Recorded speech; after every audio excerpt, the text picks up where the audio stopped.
Muito boa noite a todos. Isto já é boa noite, peço desculpa, estava ali noutra reunião, presa noutra reunião. Queria só dar-vos as boas-vindas. Todos nós já nos capacitámos da importância destes debates sobre a pseudociência e agradeço muito a todos os que aqui estão por terem vindo. E passo, sem mais demoras, à Teresa Firmino, jornalista do Público, que temos uma grande colaboração de longa data já com a Ciência Viva para apresentar os oradores. Muito obrigada a todos. E obrigada também à equipa Ciência Viva que tem sabido, de facto, também abordar este tema da pseudociência que nos invade, tentando ocupar o lugar da ciência com linguagens, com termos pseudocientíficos, justamente. Muito obrigada.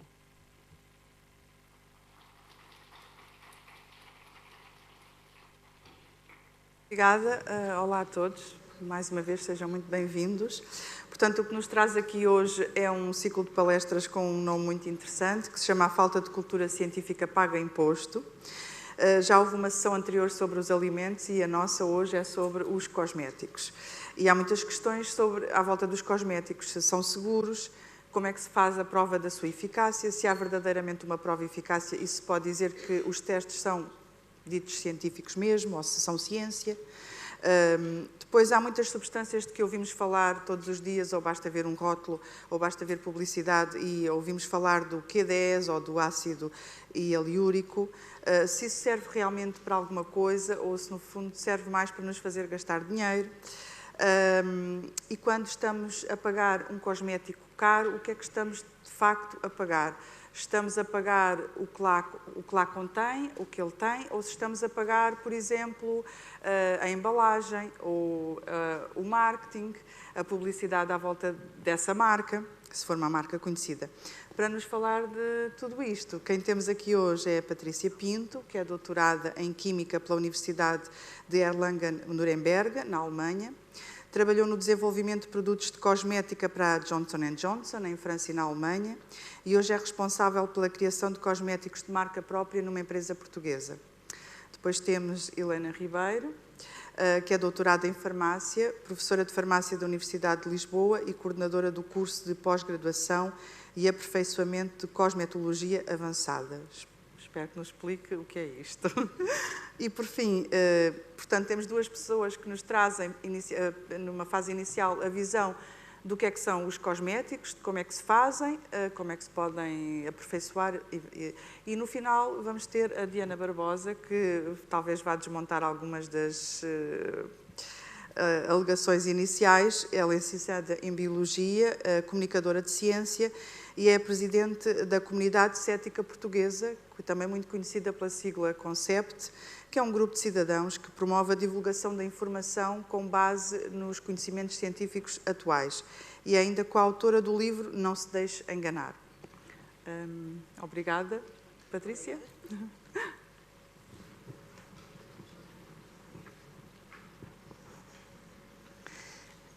Boa noite. Em primeiro lugar, gostava de vos agradecer por estarem aqui este tempo connosco para nos ouvir falar de cosméticos, deste mundo maravilhoso dos cosméticos.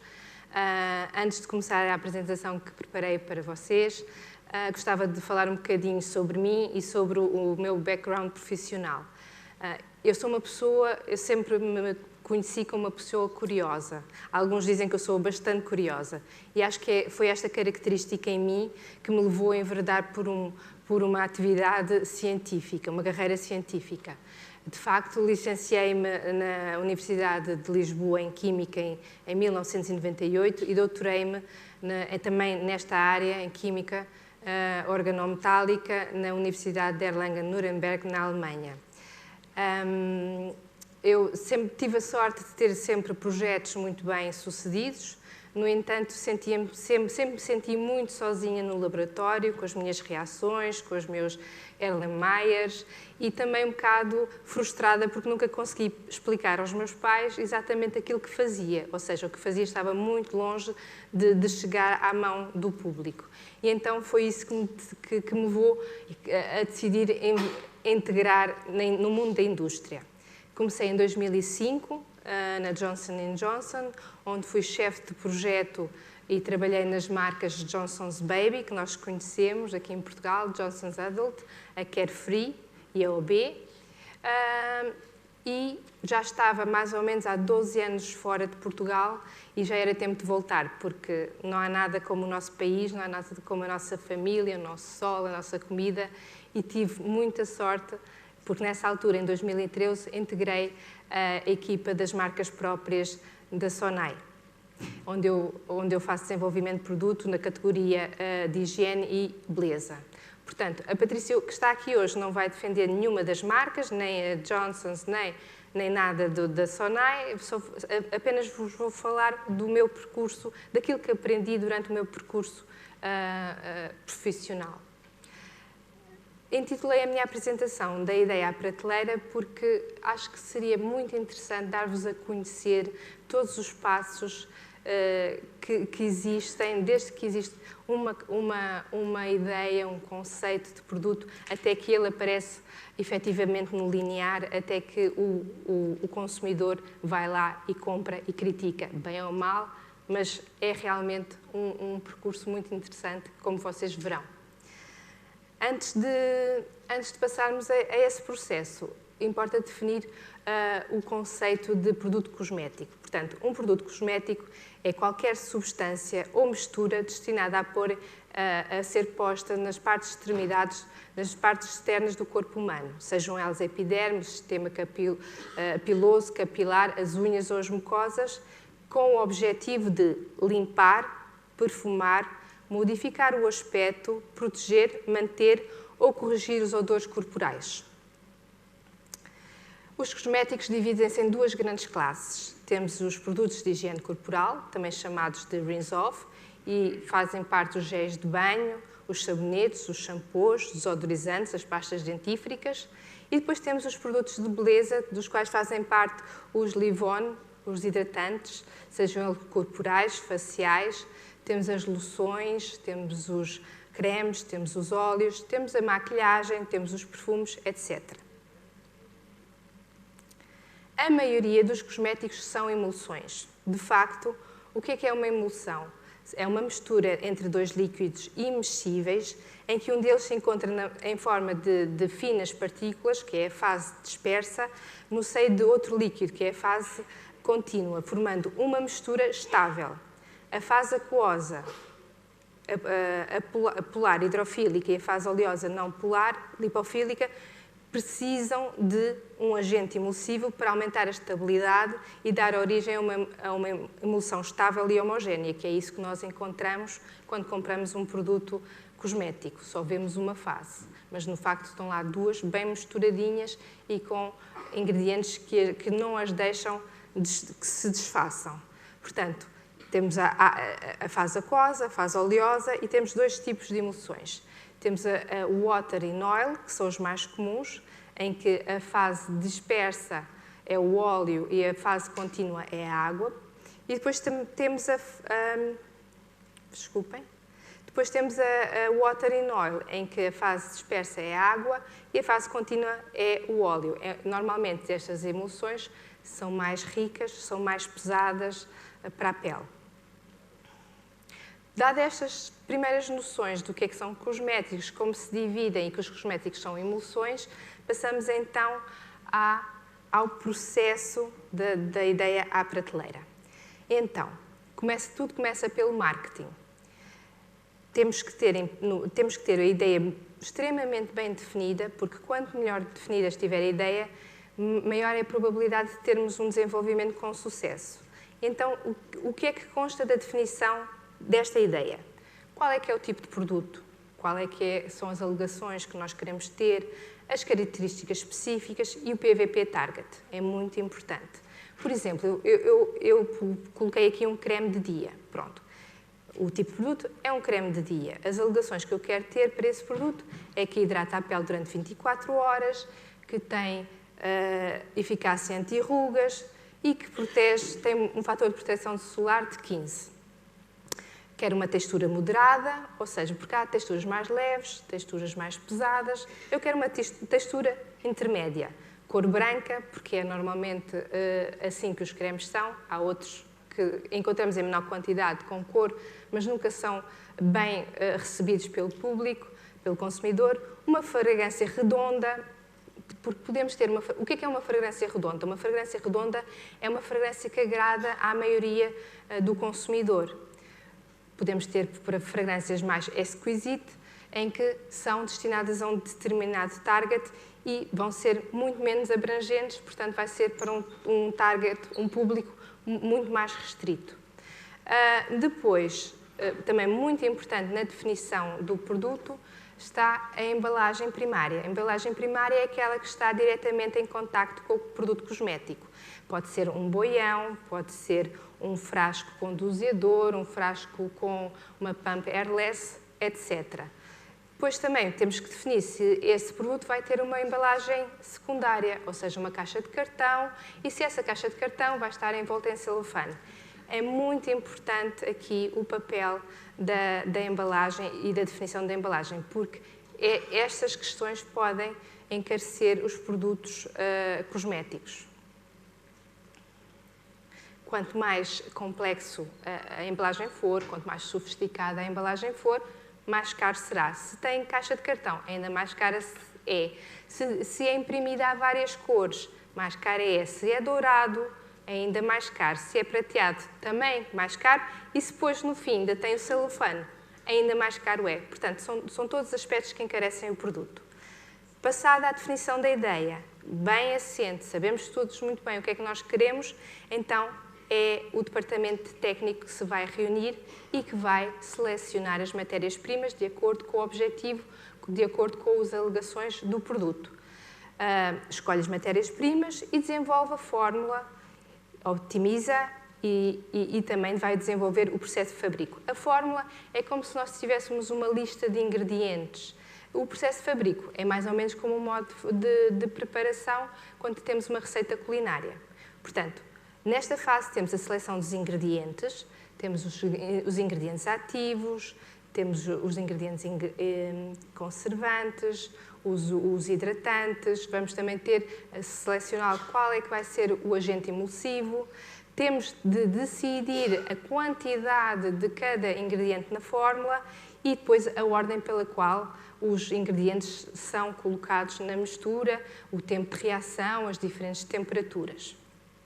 Eu tenho aqui um extrato, isto é completamente, é só para vos dar o exemplo de uma composição quali quantitativa.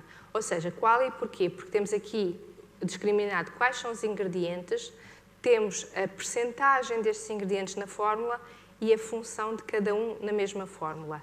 Este tipo de informação é confidencial. Esta informação nunca passa para o consumidor. O que nós vemos no rótulo é em key list, que é uma coisa completamente diferente. Na key list não estão lá as percentagens, sabemos que na key list o que são os diferentes ingredientes por ordem decrescente da percentagem que estão na fórmula, que a partir de uma certa quantidade, depois já não interessa, eles podem alterar a ordem porque a quantidade já é reduzida.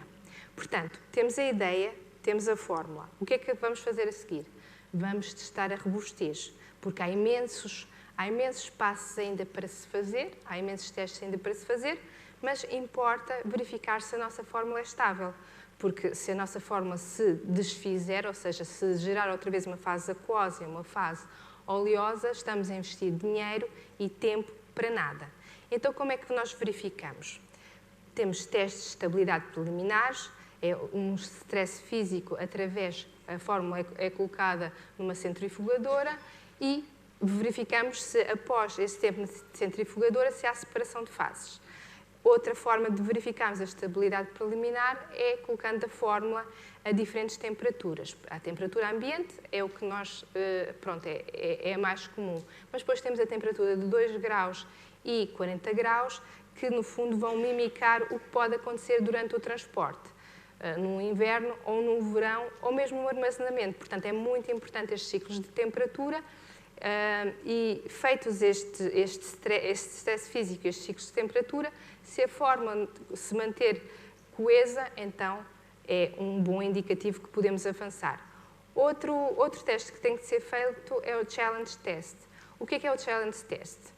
É o teste de eficácia dos conservantes. Todas as fórmulas que têm água têm de ter obrigatoriamente um conservante. Porquê? Porque a água é um excelente meio de crescimento de micro-organismos. E nós não queremos micro-organismos na nossa fórmula, não queremos de todo micro-organismos na nossa pele. Portanto, o que é que vai acontecer? É que na amostra vão ser inoculados diferentes tipos de micro-organismos que vão representar uma contaminação e vão ser medidos a diferentes tempos e que a contagem tem de ser 0. Portanto, este passo também concluído, temos os testes de estabilidade e o challenge test ok, podemos então avançar para testes mais complexos. Que são os testes de estabilidade acelerada, portanto, e todos estes testes aqui são já mais demorados, 3 a 6 meses. Todos estes testes são importantes e vão fazer parte do Product Information File que é obrigatório fazer para cada produto cosmético. Portanto, temos a estabilidade acelerada, que no fundo é armazenamento da fórmula na embalagem final à temperatura ambiente, refrigerada e elevada a temperatura pelas razões que eu já expliquei, durante 3 a 6 meses, onde nós vamos controlar os parâmetros físico-químicos, a qualidade microbiológica e o próprio packaging, porque aqui também vamos fazer depois o teste da compatibilidade com a embalagem. Por exemplo, há embalagens que, quando são translúcidas, ao deixar entrar a luz, e se a nossa fórmula é um gel de banho que tem uma certa cor, o facto da luz entrar pode fazer com que a cor do gel de banho se atenue com o tempo. Houve uma vez uma grande recall a nível europeu por causa de não ter sido bem feito o teste de compatibilidade da embalagem. Outro teste que se faz a seguir é a determinação do Period After Opening, o tal chamado PAO, que nós temos sempre nos rótulos dos produtos cosméticos. A seguir faz-se ainda, ou ao mesmo tempo fazem-se ainda os testes de tolerância, que são os testes os testes de safety, para assegurar que não vamos ter reações com a pele, para assegurar que nenhum consumidor vai ter problemas mais tarde, que poderia ser muito, muito mau para a imagem da marca e para o futuro da mesma. O mais comum são os patch tests, depois temos RIPT, que é uma forma mais complexa de um patch test, em que se irrita a pele e depois se aplica o produto para ver o que é que acontece. E temos os testes de uso. Todos estes testes, quando são feitos e examinados por um dermatologista no final, podemos escrever no rótulo que o produto foi dermatologicamente testado. Agora, passamos então aos testes de eficácia. Os testes de eficácia podem também começar ao mesmo tempo que os testes anteriores. Depende um bocadinho da urgência do projeto, da urgência que temos em ter o produto à venda. Mas se não queremos correr nenhum risco, só o devemos fazer depois de termos todos estes passos anteriores assegurados que nos digam que o nosso produto está ok. Portanto, os testes de eficácia são os que geram, então, o suporte para as alegações que nós queremos fazer. Temos 2 tipos de testes de eficácia, temos a avaliação técnica e temos a avaliação sensorial. Pronto. Buscando o exemplo do nosso creme de dia, nós falámos que queríamos uma hidratação de 24 horas, queríamos uma eficácia anti-rugas e queríamos que ele nos desse alguma proteção solar, que tivesse um fator de proteção 15. Então, quais são os testes técnicos e sensoriais que nós temos de fazer? Temos que fazer, em primeiro lugar, um teste de hidratação, portanto, às 24 horas. Temos que fazer um teste anti-rugas. Normalmente faz-se um teste anti-rugas sobre um painel de consumidoras, ou consumidores, mas neste caso estamos a desenvolver um creme do rosto do dia e na maioria é para mulheres. Faz-se durante no mínimo 28 dias, porque é o tempo que a pele demora a regenerar-se, é o ciclo de renovação celular, portanto, são 28 dias. Faz-se também um teste para confirmar o fator de proteção solar. Estes são os 3 testes técnicos. Quanto ao teste sensorial, eu posso incluir no teste anti-rugas um inquérito, portanto, estas mulheres, no início do protocolo, há um protocolo definido para o teste anti-rugas, chegam no início do teste, cá as rugas são medidas, são avaliadas, é-lhes pedido para aplicarem o produto uma vez por dia e ao fim dos 28 dias elas vêm novamente ao laboratório e as rugas são novamente avaliadas.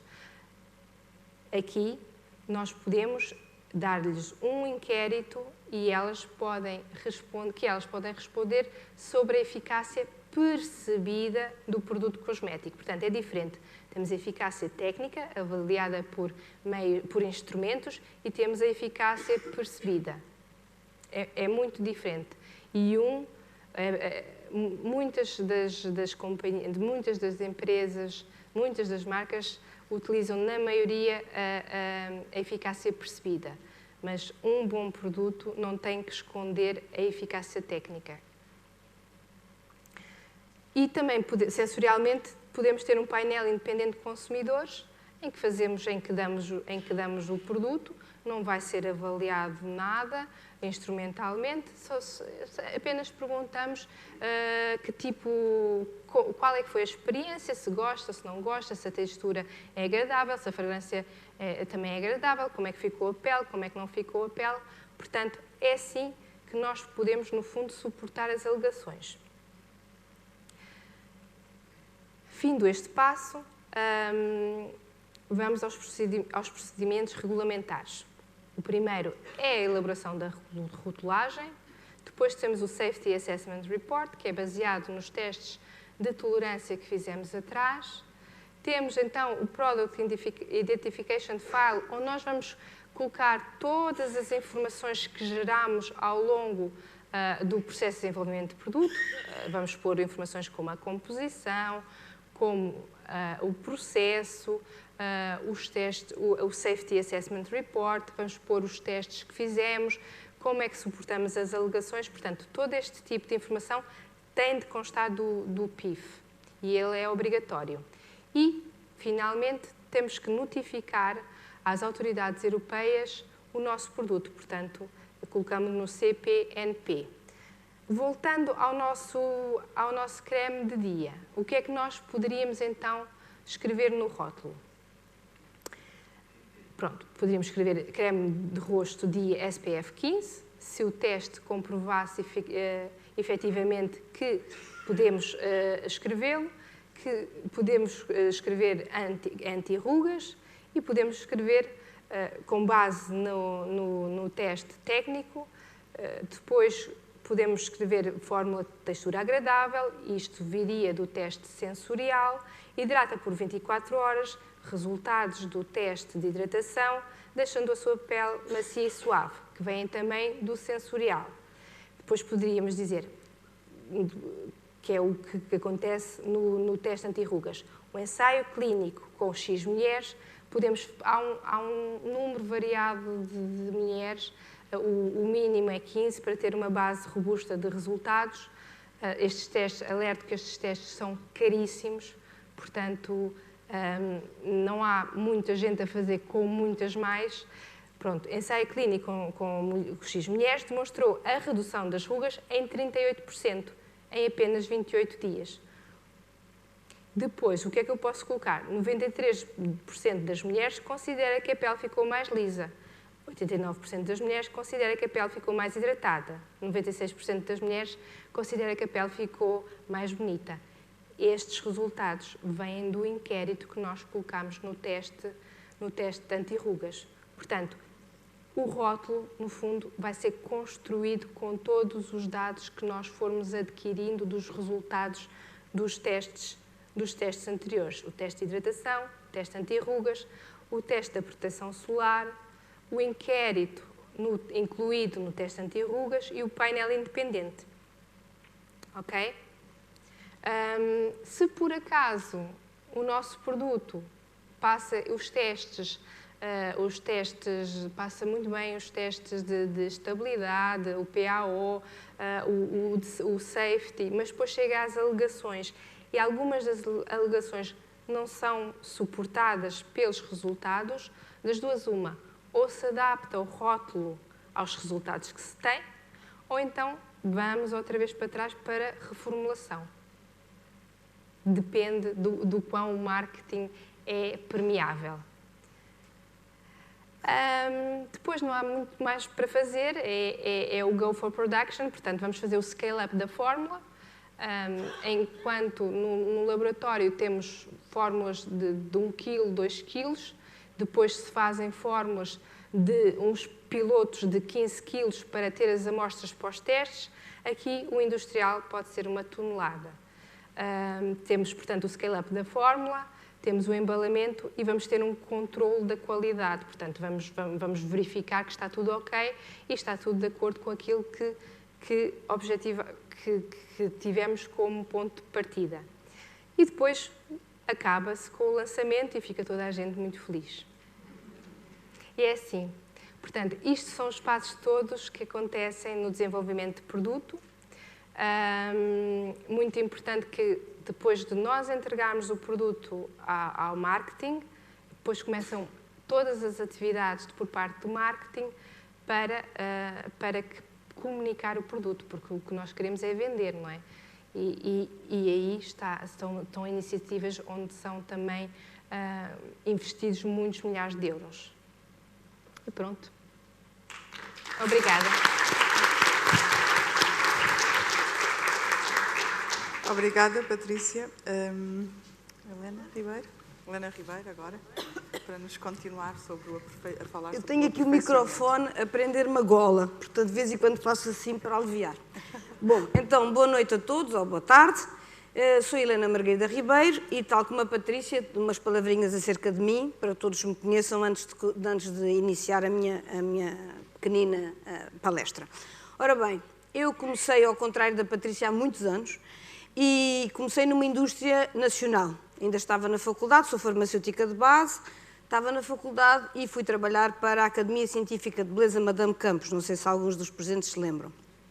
E diverti-me imenso, foi o emprego onde eu mais me diverti e que me apaixonei e comecei a fazer produtos de todo o tipo. Nós fazíamos produtos engraçadíssimos, produtos complicadíssimos de desenvolver, por exemplo, produtos para as prisões, em que a embalagem, quando se partia, não podia ter arestas vivas para os presos não se magoarem. Enfim, tínhamos imensos desafios que as pessoas às vezes não pensam e passaram tantos anos e parte desses desafios mantêm-se atuais com outras perspectivas. Por exemplo, a preocupação do ambiente neste momento. A embalagem agora não é o preso, mas é a preocupação do ambiente. E, portanto, todas estas preocupações foram-se mantendo ao longo da vida. Depois entrei para a Faculdade de Farmácia há muitos anos, como assistente, fiz a minha carreira, o meu doutoramento. Neste percurso andei pelo estrangeiro, obviamente, porque ninguém se doutora em Portugal só. Portanto, estive na L'Oréal em Paris na pesquisa, estive em várias universidades lá fora, mas sempre fazendo a minha carreira aqui na Faculdade de Farmácia da Universidade de Lisboa, da qual sou professora já há uns tempos. Ora bem, hoje venho-vos falar um pouco complementar aquilo que a Patrícia disse muito bem. Ela está na parte prática e do dia-a-dia de uma empresa. Nós, na universidade, temos muito desenvolvimento de produto, também desenvolvemos produtos para as empresas, mas a produção vai para a fábrica. Portanto, nós fazemos a investigação, o desenvolvimento, mas tudo o que é produção industrial não temos capacidade de o fazer na universidade. Ora bem, deixa eu ver se é aqui que isto anda, que eu não tenho óculos. Antes já passei a baixo. Portanto, peço desculpa, não tenho os óculos. Ora bem, então, fazer aqui um ponto de situação. Neste mercado dos cosméticos há muitas regras que nós temos que seguir. E há regras globais e há regras particulares. Obrigada. Há regras globais, portanto, os Estados Unidos têm umas regras, o Brasil tem outras. Os grandes mercados são Estados Unidos, Brasil, China, Japão e nós, Europa. Diria que são os grandes mercados. Nós, na Europa, temos um regulamento europeu a funcionar para todos os Estados-membros. Isto até é bom, porque estamos em vésperas de eleições, até é bom perceber como é que isto funciona. Durante muito tempo, tínhamos diretivas. As diretivas eram publicadas, pela Comissão Europeia e depois tínhamos que esperar que cada Estado-membro fizesse a sua transposição para o seu mercado. E, neste caso, tinham que ser publicados ou decretos-leis ou portarias, consoante a importância do tema, e só a partir daí é que cada Estado-membro tinha que implementar. Hoje em dia, isto mudou e os cosméticos, como estão sempre muito na vanguarda, foram dos primeiros a aparecer com este novo documento legal que se chama o regulamento. Hoje em dia, quando a Comissão Europeia coloca disponível num regulamento, quer dizer que ele vai ser implementado em simultâneo em todos os Estados-membros. E, portanto, as regras são iguais para toda a Europa. Mas não é bem assim. Há depois as particularidades de cada Estado-membro. Nós, em Portugal, temos, para além deste regulamento, temos um decreto-lei, o 189, que ainda está em vigor, apesar de ser anterior a este, e que tem algumas particularidades relativamente aos produtos cosméticos. O que é preciso saber daqui? Que existem regras. Nós não estamos em roda livre e não podemos pensar, fazer e pôr o ingrediente e pôr-o no mercado. Não, temos que confirmar uma série de aspectos. E para quê? Porque hoje em dia, e mais uma vez em véspera de eleições vem mesmo a calhar, há livre circulação de pessoas e bens na Europa, nos Estados-membros. E, portanto, é preciso assegurar a qualidade, a segurança e o risco a que os nossos consumidores vão estar sujeitos. E falando em risco, este é o ponto crucial dos cosméticos. Quando nós comparamos, os cosméticos, tal como outros, são produtos de saúde. Vão ser produtos para ser aplicados no maior órgão do corpo humano, que se chama pele.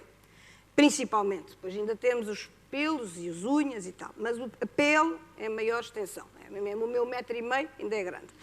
Então, sendo assim, e vai ser usado pela grande maioria dos consumidores com ou sem aconselhamento. Imaginem, vocês podem ir a uma farmácia e está lá uma pessoa por trás que até vos pode orientar. Mas se forem à Sonai, ou ao Grupo Sonai, vão ao supermercado, como todos nós vamos, e retiramos o produto e pomos no cestinho. Portanto, não há lá ninguém a dizer este é melhor para si do que aquele. É o consumidor que tem que ter a autoperceção, consegue ler tudo e escolhê-lo.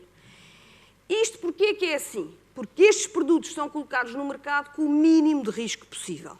Portanto, toda a legislação está feita com base na segurança do produto. O ponto crucial aqui não é identificar se o produto realmente vai fazer muita coisa. O ponto principal aqui do ponto de vista do legislador é que não há produtos no mercado que não sejam seguros. E é o ponto de honra dos cosméticos. Portanto, o risco tem que ser muito baixo, a segurança tem que ser máxima. Exatamente para haver a livre circulação de todos os produtos de todos os Estados-membros e que nós estejamos confortáveis que compremos o produto em Portugal, em Espanha, em França ou noutro país qualquer. Portanto, este é o primeiro ponto de honra para acertar ideias neste sentido. A Patrícia já falou da definição de cosmética, só quero relembrar aqui um ponto. De tudo o que se falou, são nas partes superficiais da pele. Nós não temos a capacidade de, como muitas vezes se diz, não lavo o cabelo todos os dias porque vai apodrecer a raiz. Ninguém tira a raiz, lava e torna a pôr. Nós lavamos a haste capilar.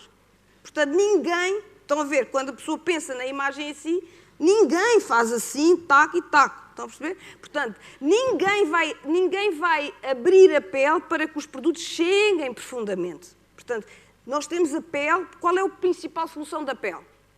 É proteger o quê? Ora bem, então, o nosso telhado da nossa casa não está lá para, mal apraz a primeira chuva, nós estamos na sala e a apanhar com a chuva. Portanto, a pele está a fazer exatamente o mesmo, proteger. E na proteção ela não vai abrir a porta a todos os convidados. Pelo contrário, vai estar fechadinha, que é o principal papel dela. Portanto, isto são outros conceitos que é bom ficar retido na vossa mente para percebermos todo o encadeamento. Então, a avaliação de segurança. A Patrícia também falou nele. O Safety Assessment é realmente um ponto de honra. Já está. Ponto de honra. E para isso tem que haver um avaliador de segurança associado a cada produto, naquele tal dossiê que ela também falou, e este vai avaliar a toxicidade de todos os ingredientes, os efeitos, as impurezas, os metais pesados, a embalagem, o que é que passa de um lado para o outro, para além daquilo que a marca faz, naquilo que a Patrícia explicou. Portanto, o avaliador de segurança tem que ter um extra de verificar se tudo o que lá está dentro pode ser aplicado para onde o produto é dirigido. E aqui está uma lista exaustiva, obviamente, mas é só para as pessoas terem ideia do que é que nós vemos. Por exemplo, vou dar aqui um exemplo. As pessoas pensam muito, uma tinta do cabelo é uma coisa que é muito perigosa. Pois é realmente perigosa, mas tem que cuidados. Número 1, exposição muito curta.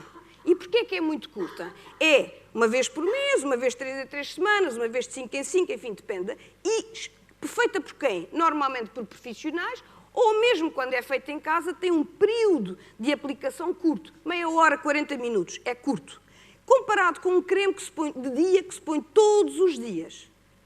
A exposição a um creme é muito superior. Portanto, o risco é muito mais elevado. E se nós pensarmos depois em área, nós pensamos, para os olhos é uma zona muito sensível, mas os olhos é uma área muito pequena. Agora imaginem um creme corporal.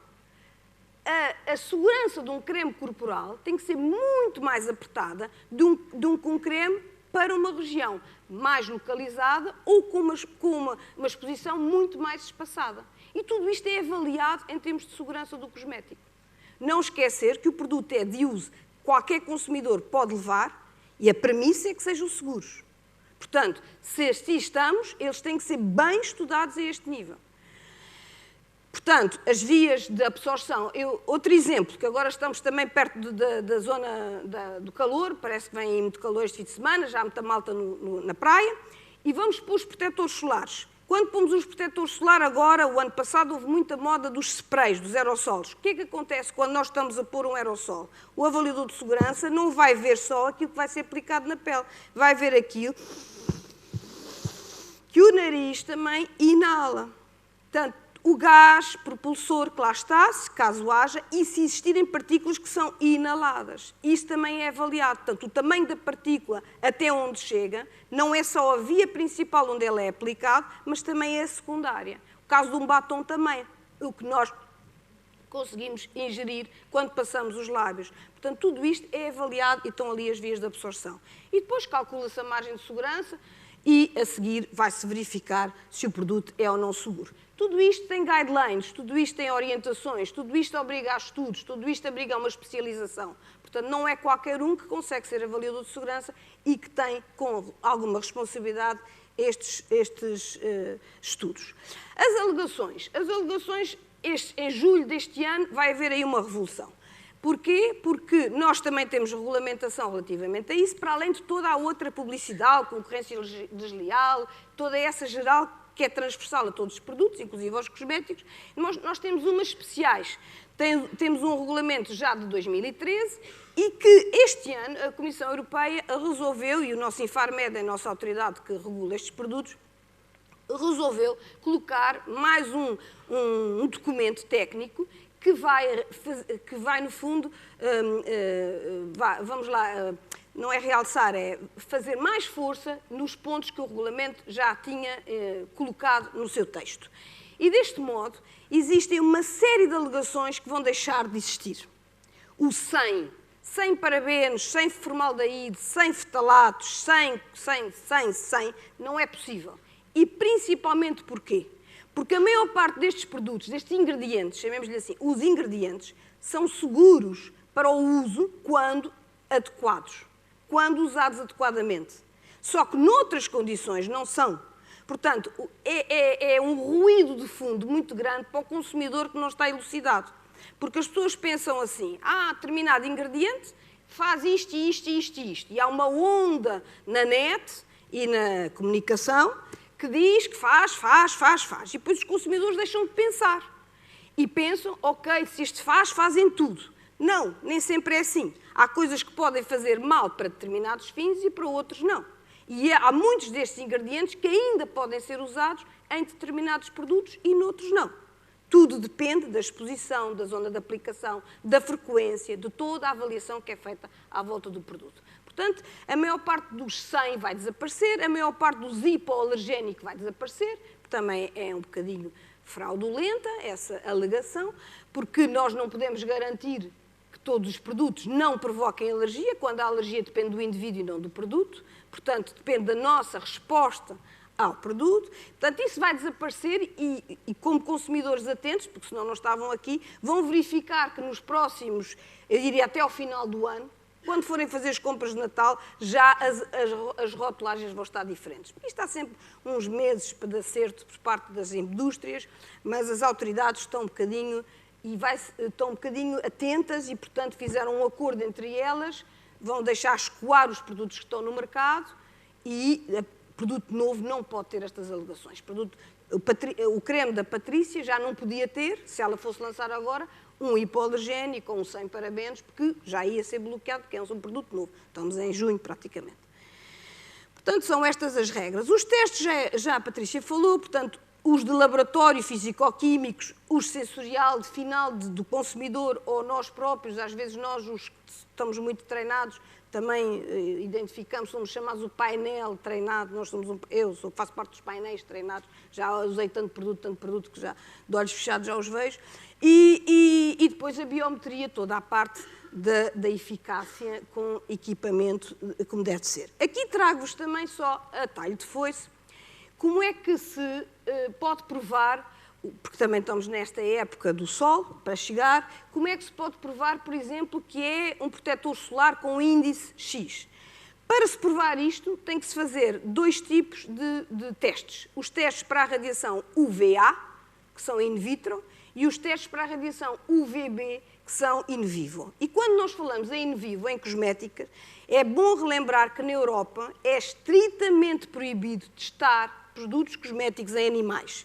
Portanto, aquela imagem do coelhinho cruelty-free não testado em animais é uma fraude, porque na Europa, já desde 2013, que é completamente proibido. No entanto, na China é obrigatório. Portanto, o mundo não é igual. Não é. Isso é certo. Portanto, isso nós já sabemos que é assim. E depois vocês podiam fazer outras perguntas, mas agora ainda não, só no fim. Está bem? Já ia dizer uma pergunta para me fazerem, não estava certo. Bom, então, é com entusiasmo, isto é uma chatice. Portanto, então como é que se pode avaliar a eficácia de um protetor solar? Eu não vos vou explicar como, porque isto é complexo, mas in vivo, em pessoas, e nós vamos acabar com isto rapidamente, porque o ser humano é muito engraçado. Suprimiu os animais para os não fazer sofrer, mas então pomos as costas das pessoas a sofrer radiação ultravioleta. Porquê? Porque as pessoas assinam. Portanto, são conscientes. Estão a ver? Mas, entretanto, já há testes in vitro, porque nós estamos sempre na tendência dos 3 R's, portanto, de substituir replacement, etc., substituir os animais e, mais possível, os in vivo por testes in vitro. Já há publicação, mas ainda não está aprovado pelas autoridades, mas em breve vamos ter um in vitro para avaliar os UVB. Portanto, no fundo, é só para dizer que há uma série de guidelines que vamos ter que cumprir para pormos no rótulo UVA e UVB, SPF, tarará. Ou seja, e depois há a prova d'água, etc. Portanto, isto não é roda livre. Isto é, o que eu quero dizer é que não é roda livre e custa tudo uma pipa de massa. Porque 10 voluntários, eu por acaso até hoje à tarde recebi um orçamento destes, 10 voluntários num teste de UVB in vivo, custa no mínimo, para ter, por exemplo, SPF 50+, custa à volta de 3.000 euros. Mais a prova d'água, mais 1.000 e tal. Mais o UVA, 600. Portanto, num testezinho só para pôr lá no rótulo UVB e UVA, que é obrigatório para um protetor solar ou para um creme, como a Patrícia tinha, com SPF 15, é mais 5.000 à cabeça. É muito dinheiro. Portanto, as pessoas às vezes não têm ideia de quanto é que isto custa tudo. Portanto, temos então os testes de eficácia e os testes de tolerância, que a Patrícia também disse, o HRIP, os PATS test, etc., que é para provar, para ter a certeza que o produto não vai fazer mal. Portanto, o avalio de segurança avalia teoricamente, mas depois ainda se faz um teste para comprovar que ele não faz mal. E aí temos in vitro, mais uma vez, com células, e in vivo, obviamente, com pessoas. Isto depois só é válido com testes em pessoas. E estes, por exemplo, levam 50 voluntários com os PETs teste nas costas, com aquelas coisinhas nas costas. Portanto, e demoram um mês a fazer cada HRIP, porque põe-se, retira-se, lê-se, põe-se, retira-se, para ver se a pessoa fica sensibilizada ao produto e se responde. Estão a ver? Portanto, tudo isto é um bocado de trabalho.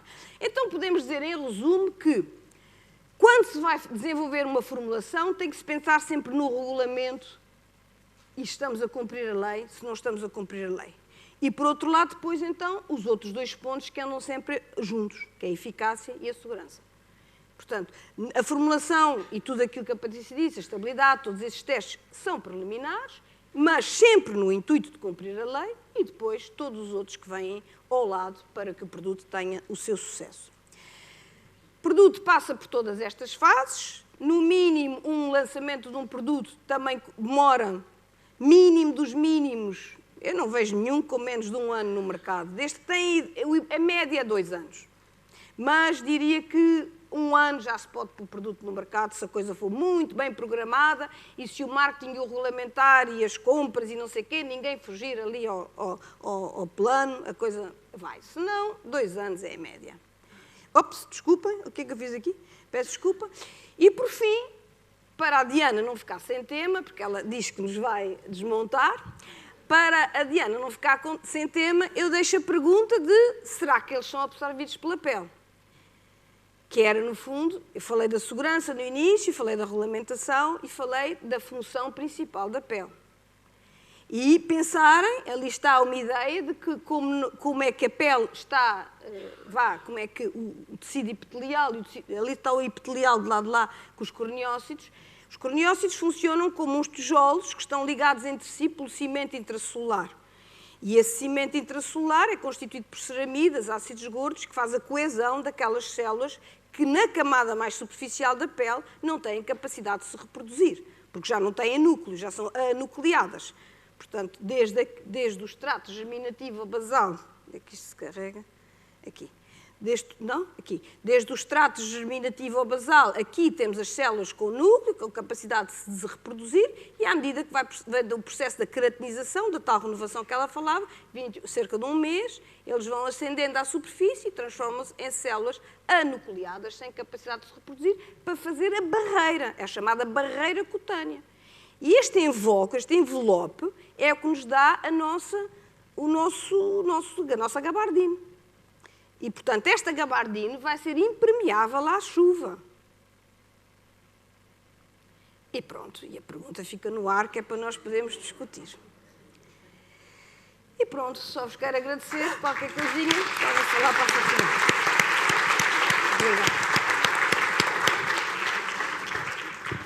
Obrigada. Diana, agora é a vez de desmontar. Bom, já tenho som? Já. Boa noite a todos e a todas. Muito obrigada por estarem aqui. A Helena deixou-me um desafio daqueles, porque eu não sou nem química, nem farmacêutica, tenho formação em biologia, mas sou comunicadora de ciência de profissão e cética de passatempo, se quiserem dizer.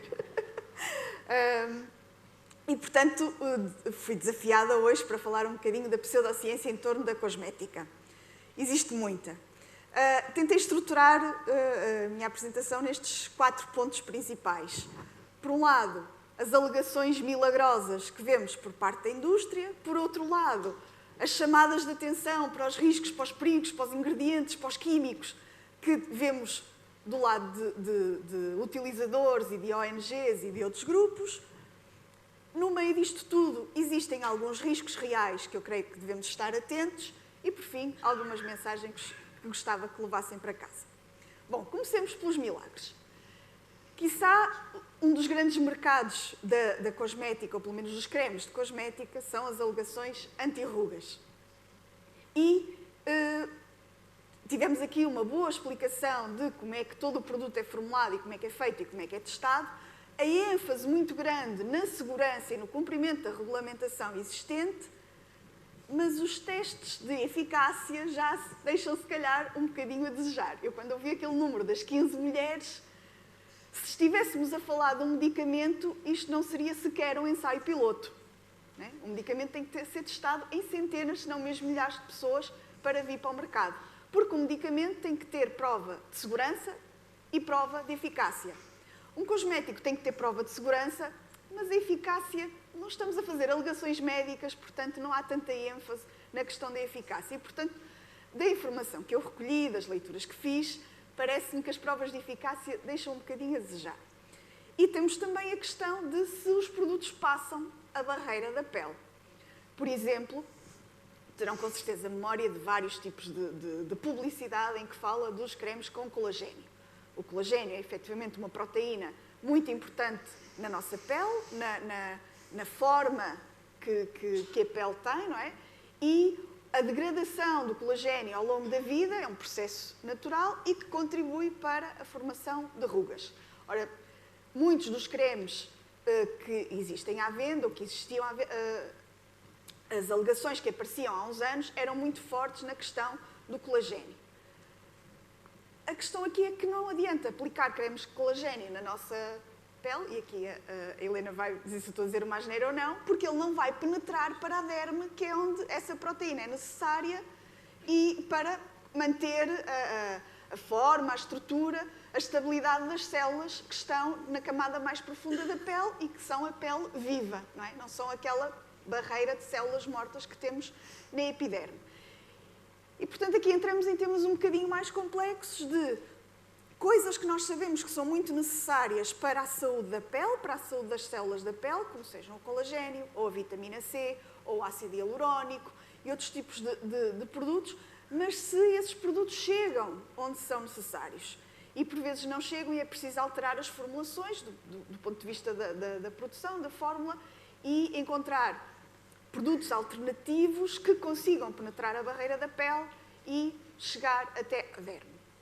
Fazer esses testes de derme é muito mais complicado do que fazer os testes técnicos de medição de rugas, correto? Não estou a dizer assim uma grande asneira.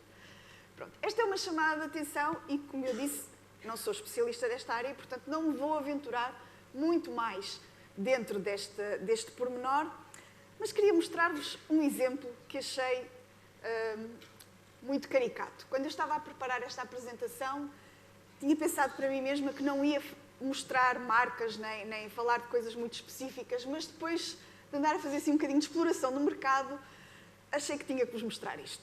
Este é um creme que ascende a mais de 500 euros na sua venda, um frasquinho, uma coisa pequenina, e que diz o seguinte. Portanto, agora vamos entrar em alegações um bocadinho para além do colagênio e do hialurónico. Isto são produtos com ouro. Estão à venda em diversas lojas de cosméticos e é um creme que diz que tem ouro e, portanto, o ouro contribui. Mas diz muito mais, porque na descrição, eu cheguei lá por causa do ouro, mas depois na descrição diz-nos que está enriquecido com 50 ingredientes. Ora, eu sem saber o que é que são os 50 ingredientes, ser 50, ser 30, ser 75 ou 327, é mais ou menos a mesma coisa. Depois tem pedras preciosas. Eu não sei muito bem qual é o efeito de pedras preciosas em produtos cosméticos. Em princípio são minerais, são inertes. É turmalina negra, pérolas do Mar do Sul. Eu tive que ir confirmar se existia realmente um Mar do Sul. Parece ser um sinónimo para Mar da China. Será que são pérolas do Mar da China? E o que é que tem de características pérolas do Mar da China que são diferentes das outras pérolas? Não sei. E ouro refinado de 24 quilates. Atenção, não é qualquer coisa. Pronto, depois as típicas alegações de lifting, definição, mistura-se português com inglês e umas moléculas que estão trademarked, estão patenteadas, que são moléculas renovadoras de vida. Eu também gostava de saber o que é que são moléculas renovadoras de vida, porque isto assim é um bocadinho vago. Mas não ficamos por aqui, porque há uma segunda pestana na loja que tem mais informação. Quando vamos a mais informação, aqui está tudo em francês. É mais chique. É francês. E no francês começamos logo a dizer que isto está inspirado pela ciência da epigenética. Ora, aqui eu sei um bocadinho mais, porque eu sou de biologia. A epigenética é a ciência que estuda a alteração que é feita aos genes ao longo da vida, nomeadamente a ativação e inativação, mas não sei muito bem o que é que tem a ver com isto. Muito honestamente. Gostava, se calhar, alguma das colegas que são cientistas da área saberão o que é que a epigenética pode ter a ver num cosmético, neste caso. Mas isto é a epigenética da marca, grande inovação científica, continua por ali fora, depois chega às tecnologias das moléculas renovadoras da vida e diz que, afinal, aqui já não aparece nem o ouro, nem a turmalina, nem as pérolas, mas são extratos de plantas marinhas raras. Atenção, isto é muito raro. E mais cá em baixo volta novamente à tecnologia Lifting Supreme, que tem minerais preciosos. Portanto, tudo isto para chegar a uma embalagem que custa cerca de 650 euros, se não me equivoco, o valor deste produto. Mas há mais. Na marca ao lado, temos um concentrado para os olhos, mas como em francês fica melhor, é concentré, porque isto fica sempre mais giro, que tem um aplicador que se chama Open Eye, agora vamos ao inglês, dá um toque de um lado, um toque do outro, e este Open Eye tem uma pérola de ouro e uma pérola de cerâmica para a aplicação. Portanto, logo aqui, tudo muito luxuoso. A pérola dourada com ouro fino, a pérola de cerâmica branca, e depois aquilo que me chamou a atenção no meio de todo este luxo é que temos a aplicação em pontos de acupuntura na base das pestanas. Portanto, misturamos luxo com pseudociência da acupuntura, neste caso, na cosmética. É a primeira vez que eu vejo acupuntura na cosmética, confesso. Neste caso não havia uma pestana para mais informações, mas havia uma pestana de resultados. Então eu abri a pestana de resultados. E a pestana de resultados dizia: 1% das mulheres afirmam que o aplicador Open Eye melhora a eficácia do produto. E tem uma chamadinha. Bem, 1% não é assim uma grande percentagem, não é? 1% diz que o aplicador melhora. Mas é 1% de quê? É 1% de 6 mulheres.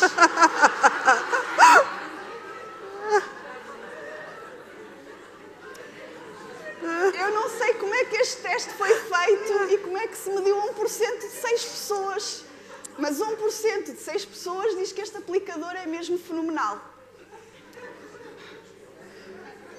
Por aqui ficam os milagres. Mas o uso do ouro também está nas gamas populares, porque o ouro está na moda e, portanto, podemos encontrar no nosso supermercado da esquina, não por mais de 600 ou 500 euros, mas a um preço mais cómodo e mais acessível a todos, produtos também com ouro. Ao ouro podemos juntar o caviar, também está muito na moda e está dentro do mesmo tipo de alegações, também são para anti-rugas. E depois, um outro exemplo que há uns anos eu via muitos anúncios disto e confesso que agora tive alguma dificuldade em encontrar. Este produto esteve à venda em Portugal, mas aparentemente já não está. Que eram as alegações sobre células estaminais. E aqui entram duas coisas. Entram os milagres e entram os falsos riscos. Porque há quem, quando vê a palavra células estaminais, pense que são células estaminais humanas. Mas, geralmente, são células estaminais de plantas, que também as têm. As células estaminais são células que têm a capacidade de se transformar em diferentes tipos de tecidos, mas, tanto quanto eu sei, não é por causa disso que têm nenhuma propriedade milagrosa ao ser aplicada na pele, até porque as ditas células não são aplicadas na pele. O que é aplicado na pele já é uma formulação de extratos, de preparados, de produtos que podem ter como origem essas células, mas as propriedades pluripotentes das células não passam para um cosmético. O maravilhoso destas células é terem uma capacidade de alterar os genes que estão ativos e inativos para se transformarem em diferentes tipos de tecido, mas não sei qual é o efeito que isso pode ter após mortas. Para já os genes não passam a barreira da pele, isso eu posso assegurar. As moléculas genéticas são demasiado grandes e demasiado pesadas para passar aquela barreira que a Helena nos mostrou. Então temos os milagres das células estaminais. Mas quando eu achava que não havia células estaminais de humanos, eis senão que descubro isto. Aparentemente, há pessoas com muito dinheiro que estão muito adeptas a fazer tratamentos de rejuvenescimento à base de prepúcios de bebés sul-coreanos. Não me perguntem porquê sul-coreano, porque eu não consegui encontrar a justificação. Só sei que diz sempre que são prepúcios de bebés sul-coreanos.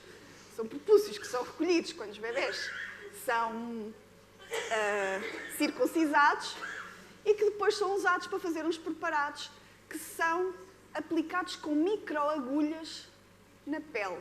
Estas microagulhas já me fazem um bocadinho de confusão, aplicar células de outras pessoas com microagulhas na pele.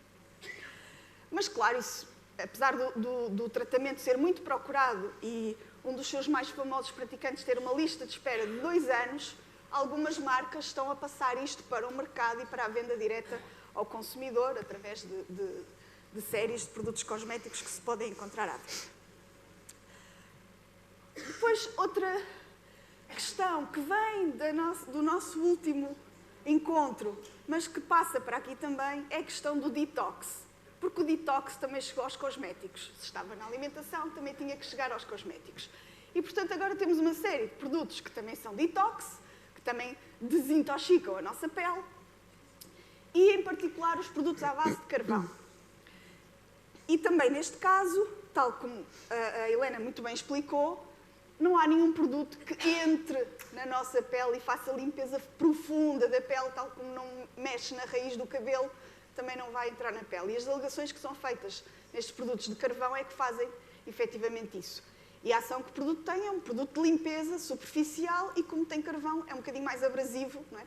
Tem partículas de uma coisa que era rígida, que era dura, mas não passa disso. Portanto, não passa do efeito que qualquer outro esfoliante possa ter, mas, tal como o efeito detox, é o efeito de limpeza da pele. Existem, contudo, produtos que, efetivamente, têm provas de que contribuem para uma maior limpeza da pele, e aqui a Helena vai-me corrigir se eu disser uma asneira. Ácido salicílico, ácido glicólico, são produtos que estão testados clinicamente e que, inclusivamente, há quem lhes chame... Deixa eu ver se vou dizer asneira. Desculpa? Esses são esfoliantes químicos. São esfoliantes químicos, que têm uma ação que está bastante bem estudada e certificada. Depois, os falsos perigos, a Helena também já entrou um bocadinho por aí. Nós temos uma regulamentação na União Europeia muito apertada, quiçá das mais apertadas do mundo em termos de segurança para todas as coisas, incluindo para os cosméticos. Um dos perigos que por aí corre e que vemos nas etiquetas de muitos produtos, inicialmente como uma forma de diferenciar e encarecer o produto, agora já bastante estendido, é a questão dos parabenos. Existiu há muitos anos um trabalho que parecia indicar que os parabenos poderiam ter um efeito disruptor endócrino, portanto, que interferia nas ações hormonais no nosso corpo. Contudo, esse trabalho nunca foi verificado por outros autores. Ou seja, quando tentaram replicar os resultados com mais pessoas, com mais meios, de outras formas, nunca se conseguiu replicar esse efeito. E sabemos que os parabenos que são usados nos produtos cosméticos são seguros. Qual é a ação dos parabenos? Isto também é importante dizer. Os parabenos são conservantes e protegem os produtos da invasão de micro-organismos. São sintéticos, são baratos, conservam o produto durante muito tempo e, portanto, os produtos que não têm parabenos têm conservantes de pior qualidade, mais caros, e se os comprarmos temos de ter cuidado porque o período de validade é muito mais curto. Portanto, ao comprar produtos sem parabenos, tudo bem, não fazem mal, mas temos que ter noção que a segurança a eles associada acaba por ser menor em termos de durabilidade, porque podem mais facilmente ser contaminados por micro-organismos. Outro mito que correu muito por aí e que, entretanto, passou para a indústria, passou para o que está no mercado, é o mito associado aos desodorizantes. E eu caí neste mito. Há muitos anos, quando comecei a utilizar e-mail, um dos primeiros e-mails em cadeia de alerta para perigos que eu recebi foi o relativo a desodorizantes. Atenção, não se podem usar antitranspirantes, porque os antitranspirantes bloqueiam os poros da pele da axila, que faz com que se acumulem toxinas e provoque cancro da mama, porque a axila está perto da mama. E eu caí nesta conversa e durante muito tempo andava continuamente a ver os rótulos se os produtos eram antitranspirantes ou se eram desodorizantes, e só comprava desodorizantes, não comprava antitranspirantes. Até que, na minha vida cética mais recente, percebi que isso era um medo infundado e que a origem do medo, como tantos outros que circulam primeiro, que circularam em cartas, depois em cadeias de e-mail e agora circulam nas redes sociais, também este era um medo infundado. Não sabia qual era o ingrediente de origem para este medo e aparentemente era o alumínio. Então agora vê-se muitos desodorizantes que diz sem alumínio, sem sais de alumínio, livre de alumínio. Não sei se essa é uma das alegações que vai desaparecer, porque também neste caso existe efetivamente problemas causados pelo alumínio em testes feitos com células, portanto diretamente em placa de Petri, mas não quando se aplica no corpo humano, que tem a barreira da pele e em que a quantidade é muito mais reduzida, a quantidade absorvida é muito mais reduzida, portanto há que recordar sempre o mote de a dose é que faz o veneno. Não interessa se num determinado teste, com umas determinadas condições, existem efeitos muito daninhos, quando no mundo real, na forma como o produto é utilizado, esses efeitos não se verificam, quer porque as condições de aplicação são diferentes, quer porque as concentrações e as quantidades são muito menores. E depois temos o natural. Todo natural. Produtos naturais, 100% naturais, só ingredientes naturais.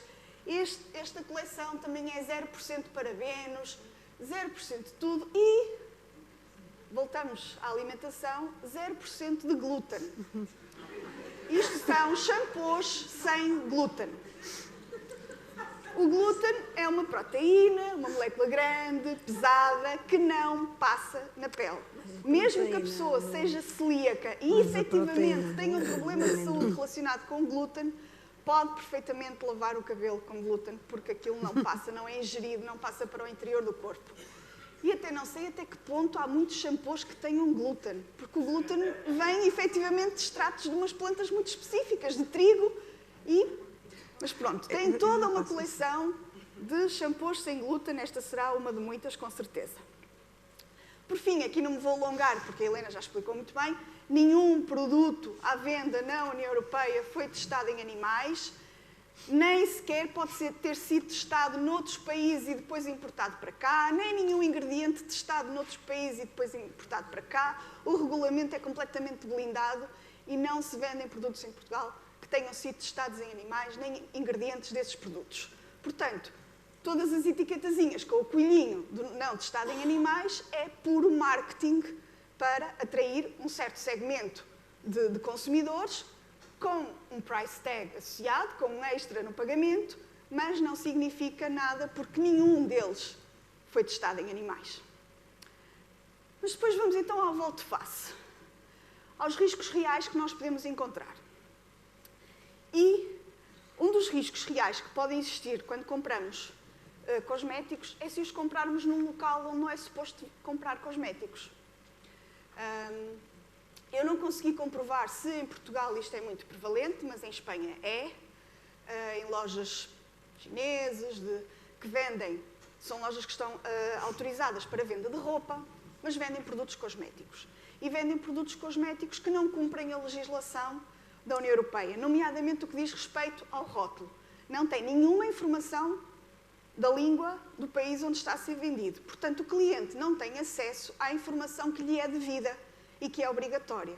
Nós temos que poder ler a etiqueta, na etiqueta tem que ter os ingredientes, tem que ter o prazo de validade, tem que ter um modo de utilização e quando se está a comprar produtos deste tipo, não só os estamos a comprar num estabelecimento que não está autorizado para os vender, como não conseguimos ter acesso à informação que necessitamos para saber se o que nós estamos a comprar é o que nós queremos ou não. Portanto, esse é um risco real. Outro risco real é quando recorremos a gabinetes de estética. Há que ter muita atenção se os profissionais estão habilitados para fazerem o que fazem, se os tratamentos que fazem, eles tiveram realmente formação para fazer aquele tipo de tratamentos, nomeadamente tudo o que implique injetáveis que usar, os tipos de aparelhos que usam, de que forma é que interagem com a nossa pele, se a pessoa está habilitada, certificada, autorizada para fazer estes tratamentos. E mesmo dentro dos tratamentos autorizados, escolhi uma imagem de um processo de manicure para relembrar de vos alertar para o problema das aplicações de unhas de gel que implicam a exposição da mão a raios ultravioleta. E isto é um processo que se faz frequentemente e estamos a expor a pele desnecessariamente a radiação que sim tem efeito cancerígeno. Essa nós sabemos que tem, é um perigo real. Portanto, não há necessidade nenhuma de estarmos a expor a pele das nossas mãos, frequentemente ao longo do ano, a radiação ultravioleta pura para ajudar a secar um verniz. Portanto, esse é um risco real. Algumas mensagens finais. Então, termos o cuidado de comprar os produtos em lojas autorizadas. Não interessa se é um supermercado, se é uma perfumaria, se é uma farmácia. Todos esses produtos estão certificados para a sua segurança. Têm diferentes marketings, diferentes preços, diferentes alegações, mas são seguros. Agora, fora desses espaços, há que ter muito cuidado. Depois, prestar atenção à etiqueta. A etiqueta deve ter informação para o consumidor. Deve ter o modo de usar, deve ter advertências, deve ter os ingredientes, deve ter o prazo de validade, o tempo de duração do produto. E, portanto, essas etiquetas devem estar em português. E eu aqui queria deixar já uma pergunta para o debate, porque não sei até que ponto a legislação portuguesa nos protege. Isto existe sempre no produto. Contudo, eu consultei muitas lojas online ao preparar esta apresentação e nas lojas online nós não encontramos esta informação. Portanto, eu não sei até que ponto não deveriam as lojas online também ter esta informação disponível para que o cliente possa comprar o produto tendo todos os conhecimentos necessários para isso. Voltando um bocadinho às rugas e à proteção das células da derme, o mais importante para prevenir o aparecimento de rugas é proteger a nossa pele disso. E começa pela proteção solar. Começa pela proteção solar, que os raios ultravioleta são um dos principais agentes externos causadores de rugas e, portanto, quanto mais nos protegermos, melhor. E também a dieta, porque muitas das vitaminas que nós aplicamos na pele também as ingerimos e essa é a melhor forma delas chegarem ao nosso sistema por via interna. Portanto, voltamos aos conselhos básicos, uma dieta variada com frutas, verduras e exercício físico. Existem algumas evidências que o exercício físico também contribui para uma boa qualidade da nossa pele. E termino, como sempre, uma boa dose de ceticismo pode ser também muito saudável e por vezes milagroso. Muito obrigada.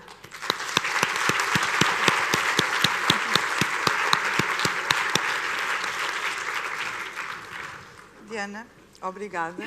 A Diana já nos deixou tantas perguntas de provocação que eu acho que... Temos que as agrupar. Pergunto à Helena e à Patrícia se querem responder, por exemplo... Começar. Então, sim. Eu posso começar porque temos que agrupar, senão não jantamos, não ceamos, ficamos aqui à noite, não pode ser, isto nunca mais acabamos.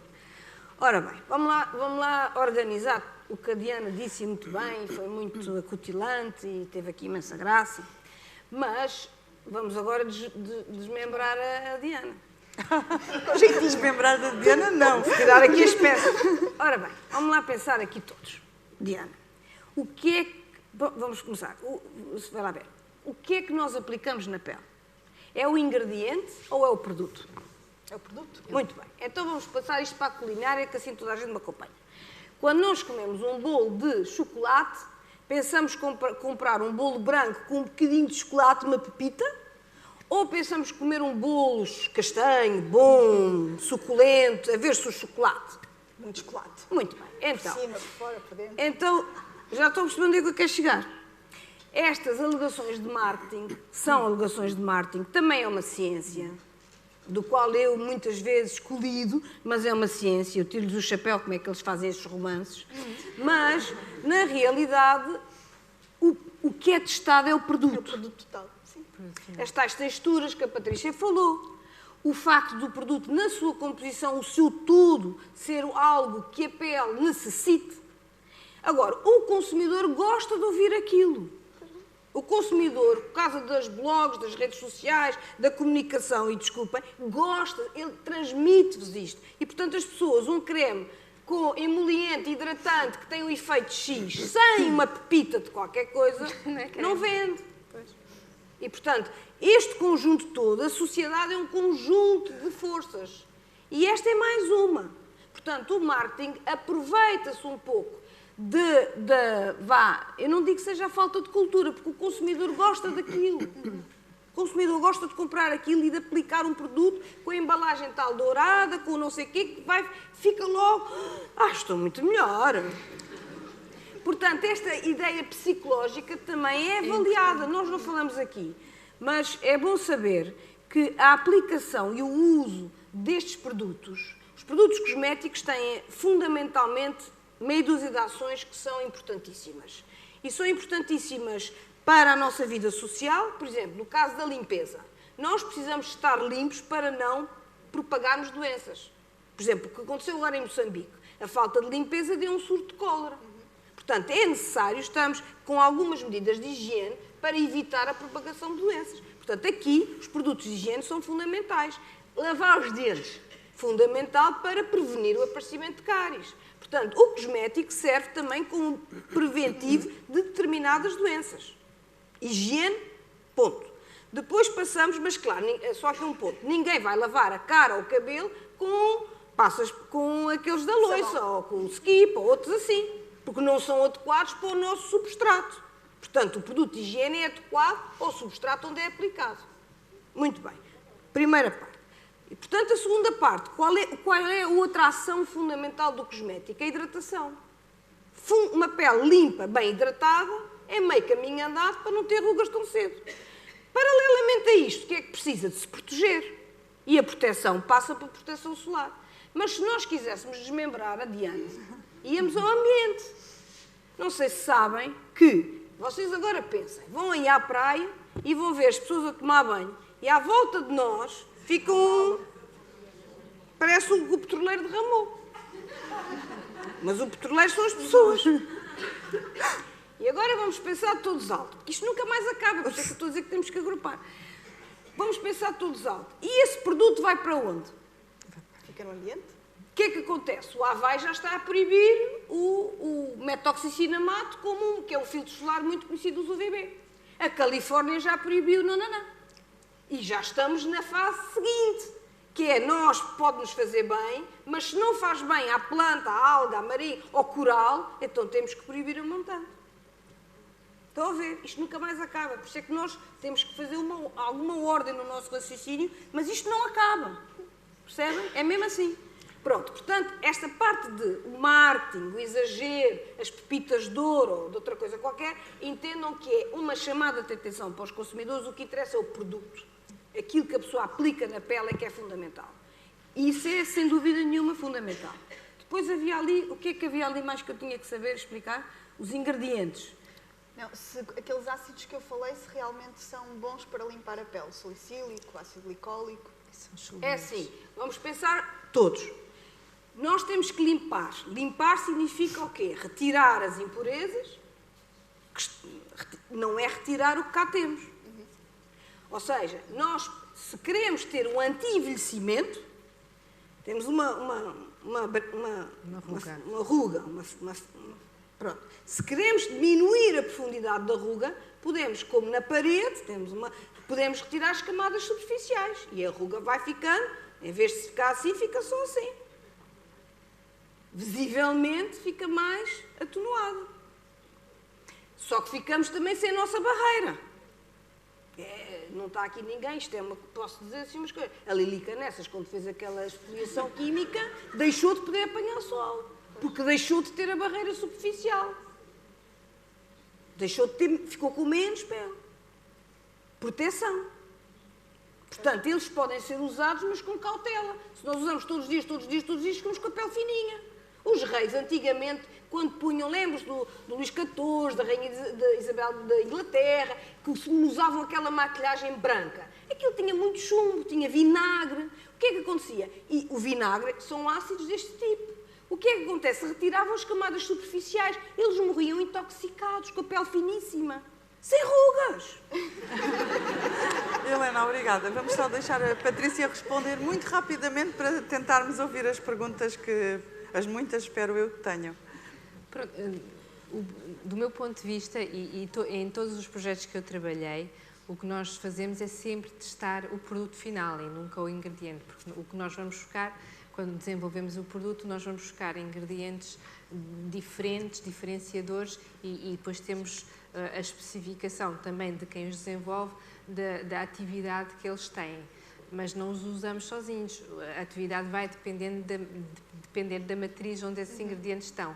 E por isso é que nós nunca nos fiamos, quando nós lançamos produtos no mercado, nós nunca nos fiamos na bibliografia desses ingredientes ativos. Nós vamos sempre testar a fórmula como um todo.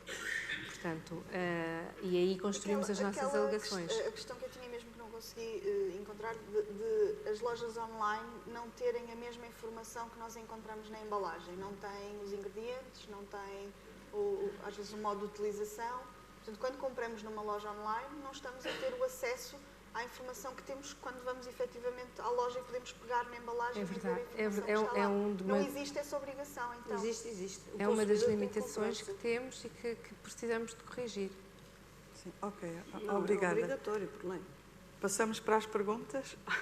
Olá, Elícia. Alguém tem microfone?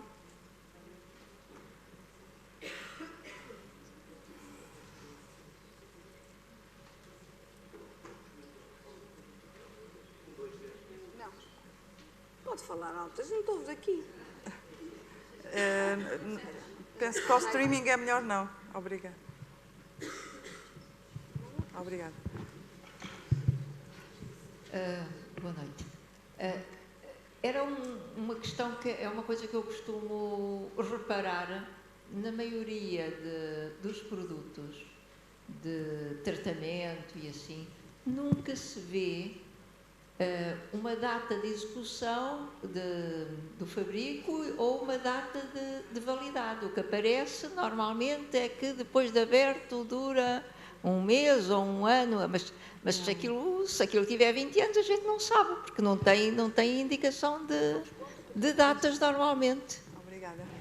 Ora bem, então, nos cosméticos nós temos duas maneiras por lei de marcar a validade de um produto. Temos a maneira tradicional, que é a maneira como nos alimentos, consumir preferencialmente antes de, e isso pode estar escrito assim, ou pode ter um símbolo que é uma ampulheta e à frente uma data. Isto significa a validade e tem um limite. Este limite, agora aqui peço-vos a atenção que isto não é fácil. Se o produto em prateleira, nos testes de estabilidade que a Patrícia explicou, ultrapassar, for estável para além dos 30 meses, então o industrial, a pessoa responsável da marca, pode colocar só o símbolo do período after opening, do período após abertura, que é o tal boiãozinho, onde tem os tais 6 meses, um ano, o que for. Isto foi um compromisso entre as indústrias e a Comissão Europeia, neste caso, que é quem regula todos os nossos mercados atualmente na Europa. E as autoridades que supervisionam o mercado, nós em Portugal é o Infarmed. Portanto, isto foi um compromisso entre as partes. O que é que nós sabemos dos bastidores? Também, falta-me só dizer, também é obrigatório todos os produtos terem um lote, que o consumidor não consegue ler. Não é para o consumidor ler, é para haver traçabilidade do produto ao longo da vida. Todas as lojas, sejam elas que tipo de negócio forem, perfumarias, farmácias, parafarmácias, cadeias, etc., têm uma leitura de entrada e têm um prazo de validade na loja. Portanto, todas as lojas têm uma ideia de quanto tempo é que aquele produto pode estar na prateleira deles. Obrigada. Sim, mas o consumidor não tem... O consumidor não tem porque foram feitos testes para assegurar que o produto está estável até o consumidor o comprar. Obrigada. Eu ia fazer, era mais um comentário do que uma pergunta, porque é uma coisa que me faz imensa aflição, que é o uso de microplásticos na cosmética. Há aquelas micropartículas, mas as pessoas já estão a começar a perceber que aquilo pode ser substituído por produtos naturais e depois vai para o cano, não é tratado nas hectares, é comido pelos peixinhos, entra nos ecossistemas.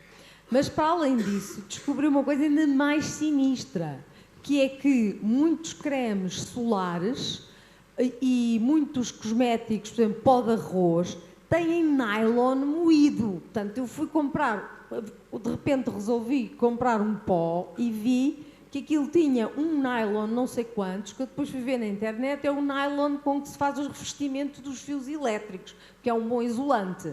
Aquilo moidinho, põe-se na cara no pó de arroz. Portanto, as marcas de cosmética não começou ainda a haver alguma movimentação ou qualquer coisa na legislação, no sentido de ser proibido. Aí está, pode não fazer mal a nós, porque eles dizem lá, alguns são produtos até vendidos em farmácia com imensos testes, mas faz mal ao ambiente. Estamos a deitar microplásticos para o ambiente só porque pintamos os olhos ou a cara. Obrigada, Ana. Então, muito rapidamente, senão não temos tempo para as perguntas. O ambiente é uma preocupação dos cosméticos. Obviamente, como tudo que está na sociedade e no mercado, não estão todos cobertos por tudo. Por exemplo, dou-vos o exemplo dos silicones. Alguns silicones estão proibidos para o uso em produtos capilares. O exemplo, não por fazerem bem ou mal ao cabelo, mas por fazerem mal ao ambiente. Estão perfeitamente proibidos. Os microplásticos que falou, na Europa, não é proibido em todos os Estados-membros.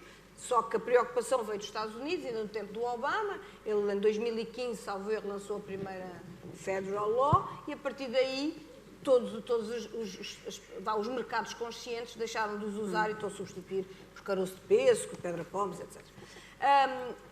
Do ponto de vista do nylon, ainda não há regulamentação. Nós somos todos um bocadinho hipócritas, e devo dizer isto aqui, que é verdade. Ainda hoje de manhã no rádio ouvi os miúdos falarem do ambiente, das greves que fazem, etc., do clima. Eu gosto imenso disso tudo e adiro e tento ter um comportamento socialmente aceitável, mas não nos podemos esquecer de que em tudo na vida nós gostamos também de ter telemóveis, apesar de serem de plásticos, mas pronto, nós gostamos de ter certas coisas e que também têm implicações. Não se pode ter o bom dos dois mundos, porque senão voltamos completamente à pré-história. E é verdade que é de nossa responsabilidade, todos como cidadãos, avaliar os benefícios e os malefícios, mas também é preciso gerar dinheiro, é uma economia, é o mundo. Portanto, há que haver bom senso. Há muitas coisas que já estão a ser limitadas e proibidas, mas há outras que não, é o facto. Helena, obrigada. Vamos lá em cima agora, se não se importa, lá em cima.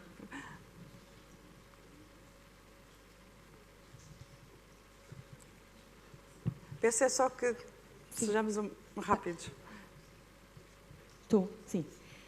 Eu tenho duas questões. Uma é relacionada com a avaliação técnica e com a avaliação de eficácia. Eu aproveito e apresento Susana Santos, DEC Proteste, e faço testes a produtos cosméticos. É Susana? É Susana? Sim, sim. É que eu não estou a ver bem daqui. E a minha pergunta vai relativamente à avaliação técnica, porquê? Se na relação aos protetores solares existe um regulamento e existe uma ISO, o mesmo não existe em relação à hidratação, em relação às antirrugas. Por isso, quais são os critérios? Qual é que é o ponto de partida? Estamos a comparar em relação ao T0, estamos a comparar em relação a uma área placebo? E como é que o consumidor vai saber que se os produtos são eficazes ou não? Porque se os critérios não estão estabelecidos, cada fabricante estabelece os seus. Por último, deixava só, é mais uma provocação, nós temos testado imensos produtos cosméticos e muitas vezes não existem diferenças a nível da eficácia de produtos de marcas ditas brancas, das marcas muito caras. Como é que o consumidor, se não formos nós a testar, vai saber essa informação? Obrigada. Patrícia, talvez? Então, a primeira questão. Nós, quando temos de fazer estes testes, nós recorremos sempre a laboratórios acreditados que não só trabalham para nós, marca própria, mas para grandes marcas. E nós confiamos no serviço que nos prestam. Acredito que eles têm guidelines e guidelines bem estabelecidas quando desenvolvem os protocolos e para os quais usam para testarmos os nossos produtos. Tudo o que é feito, tudo o que está no rótulo está devidamente suportado, não escondemos nada e tentamos sempre explicar, cada vez que nos é feita uma questão da parte do consumidor, este nunca fica sem resposta, portanto, não temos nada a esconder, os produtos são bem testados por laboratórios acreditados e pronto, e é isso. Relativamente à outra questão, é isso que estamos aqui a tentar desvendar e também dar a conhecer ao público, que se calhar não há assim grande diferença entre um produto que é vendido numa marca própria de um produto numa marca de toda XPTO. As diferenças podem advir de fatores como o packaging, ter um packaging muito mais qualitativo, uma fragrância muito mais exuberante, um marketing muito mais agressivo, um posicionamento de marca elevado e daí o elevado preço dos cosméticos. Ou um bocadinho de ouro lá dentro, como falar. Ou pérolas do mar da China. Vou só dar a oportunidade ali, então, desculpa, vamos tentar ouvir outra pessoa.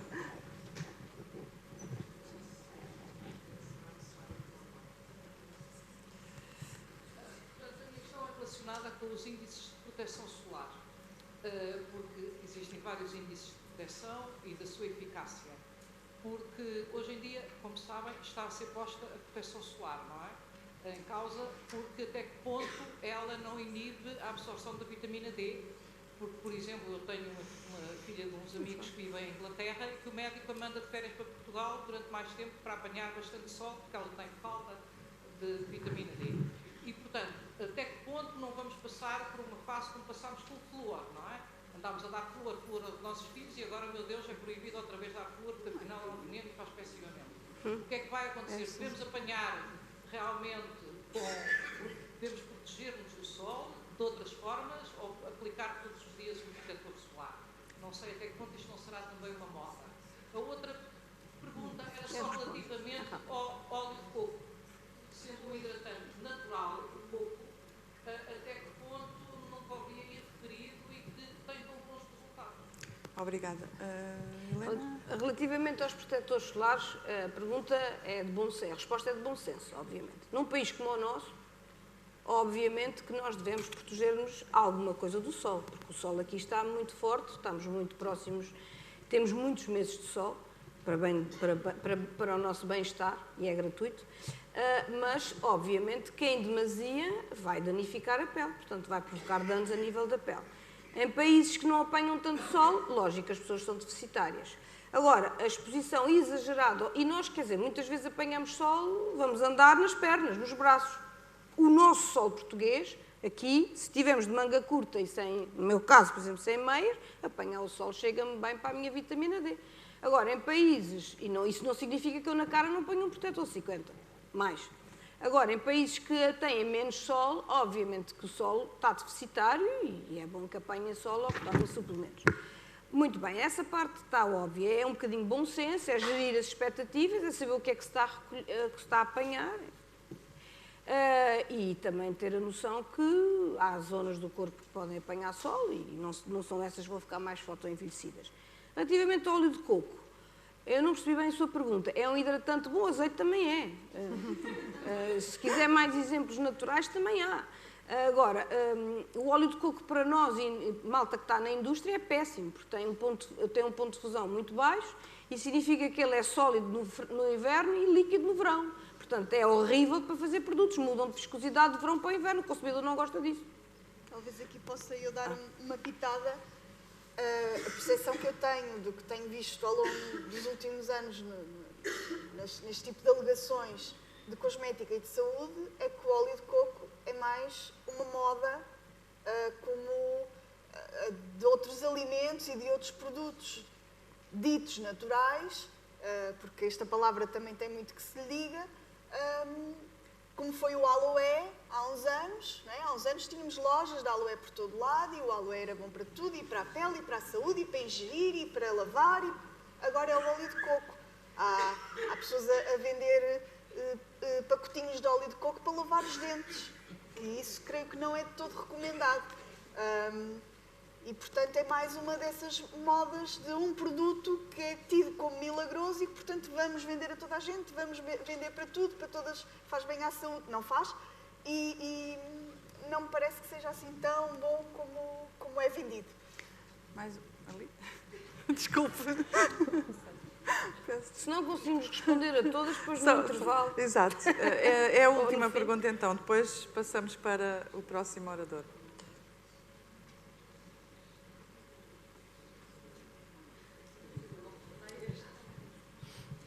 Já agora, a recomendação do IPATIMUP para a exposição solar é para só ir para a praia, exposição direta, quando a nossa sombra for superior à nossa altura. A maior parte das pessoas vão para a praia quando a sombra é inferior à nossa altura. Portanto, aí é melhor para o protetor. Boa noite, obrigada pelas apresentações. Eu chamo-me Ana, tenho duas questões também. Muitas vezes as pessoas acham que eu sou mais nova do que sou e eu costumo pensar boa genética e depois respondo bons cremes. Eu sou consumidora de cremes, mas também acredito no protetor solar e tenho umas ideias do ácido salicílico, do ácido glicólico. Enfim, pensando na culinária, há produtos que se quisermos um bolo de chocolate, pomos chocolate, não é? Não foi muito falado aqui, eu estava à espera que fosse falado. Se nós quisermos um bom hidratante, que ingredientes é que eu posso ver que tem um bom hidratante? Ou se quisermos um bom anti-rugas, que ingredientes é que eu posso ver que tem um bom anti-rugas? A segunda questão vai para a questão da embalagem. Para mim é muito importante, o produto é meu e só meu. Portanto, eu quando vou à procura da embalagem, procuro uma embalagem que esteja selada. Mas isto parece-me não ser uma preocupação da indústria. Muitos cremes, até mais caros, têm embalagens que toda a gente pode mexer, sobretudo nas grandes superfícies, faz uma certa confusão. E gostava de saber, sobretudo da parte da indústria, o que é mais importante para vocês em termos de venda do produto. Obrigada. São as duas questões. Obrigada. Obrigada. Mesmo rapidamente. Vamos dividir a meio. Um bom hidratante tem que ter oclusivos, umectantes e emolientes. Consegue ler isto? Oclusivos, substâncias que façam a barreira. Quais são? Aquelas que as pessoas não gostam de ouvir. Parafinas, vaselinas e exoducanos. Substâncias que não têm oxigénios na sua composição. HCs, cabeias hidrocarbonadas que façam a barreira. Depois tem que ter umectantes. Substâncias que têm a capacidade, propriedades higroscópicas, capacidade de absorver água. São elas glicerina, propileno, glicol, polietileno, glicóis, por aí diante. Nomes que ninguém gosta de ouvir. Querem ouvir outros, mas são estes. Depois, emolientes. Quem são os grandes emolientes? Aí já vão gostar de ouvir.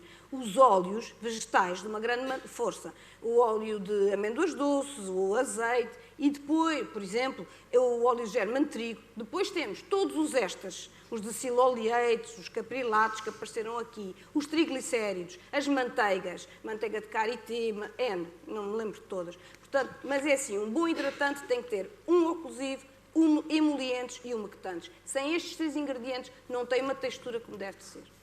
E agora a Patrícia responde à embalagem. Patrícia? As embalagens ficaram para a Patrícia. Nós tínhamos dividido já. Nós dividimos, sim.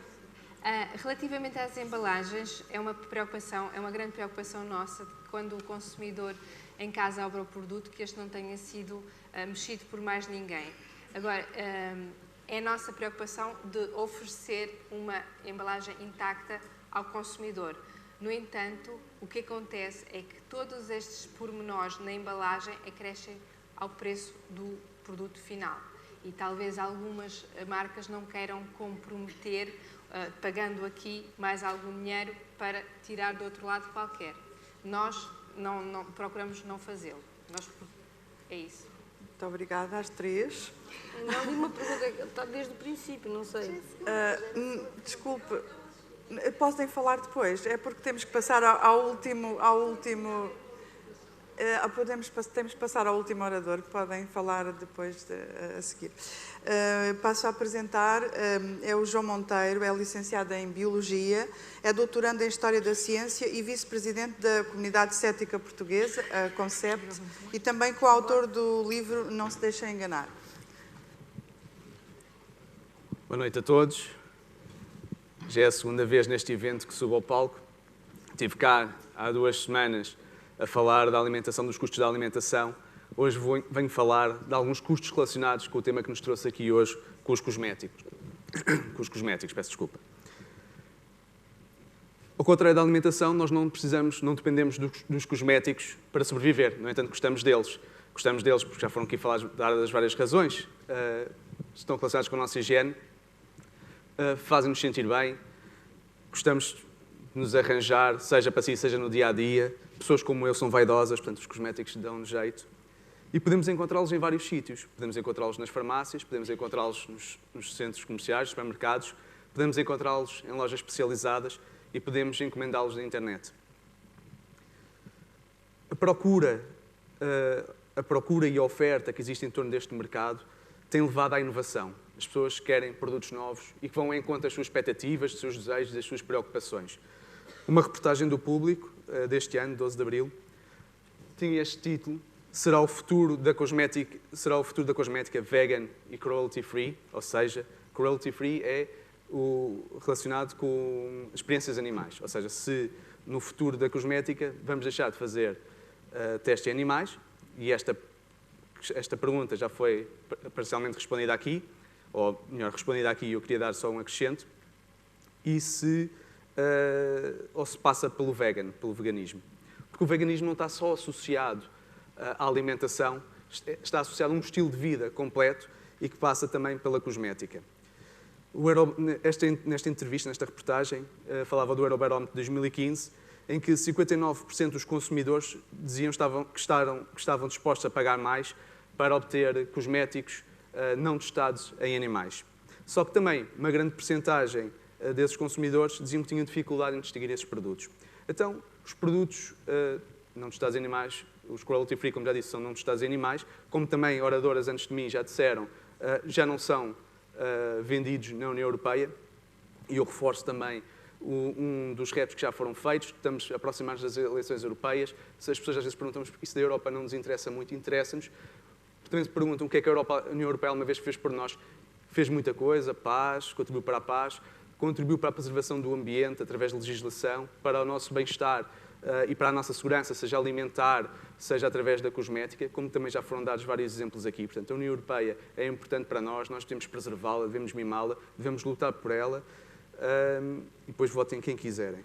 Mas não venho aqui fazer política hoje. Mas o que eu queria dizer é que, de facto, há uma legislação europeia que é importante, que já baniu os testes em animais.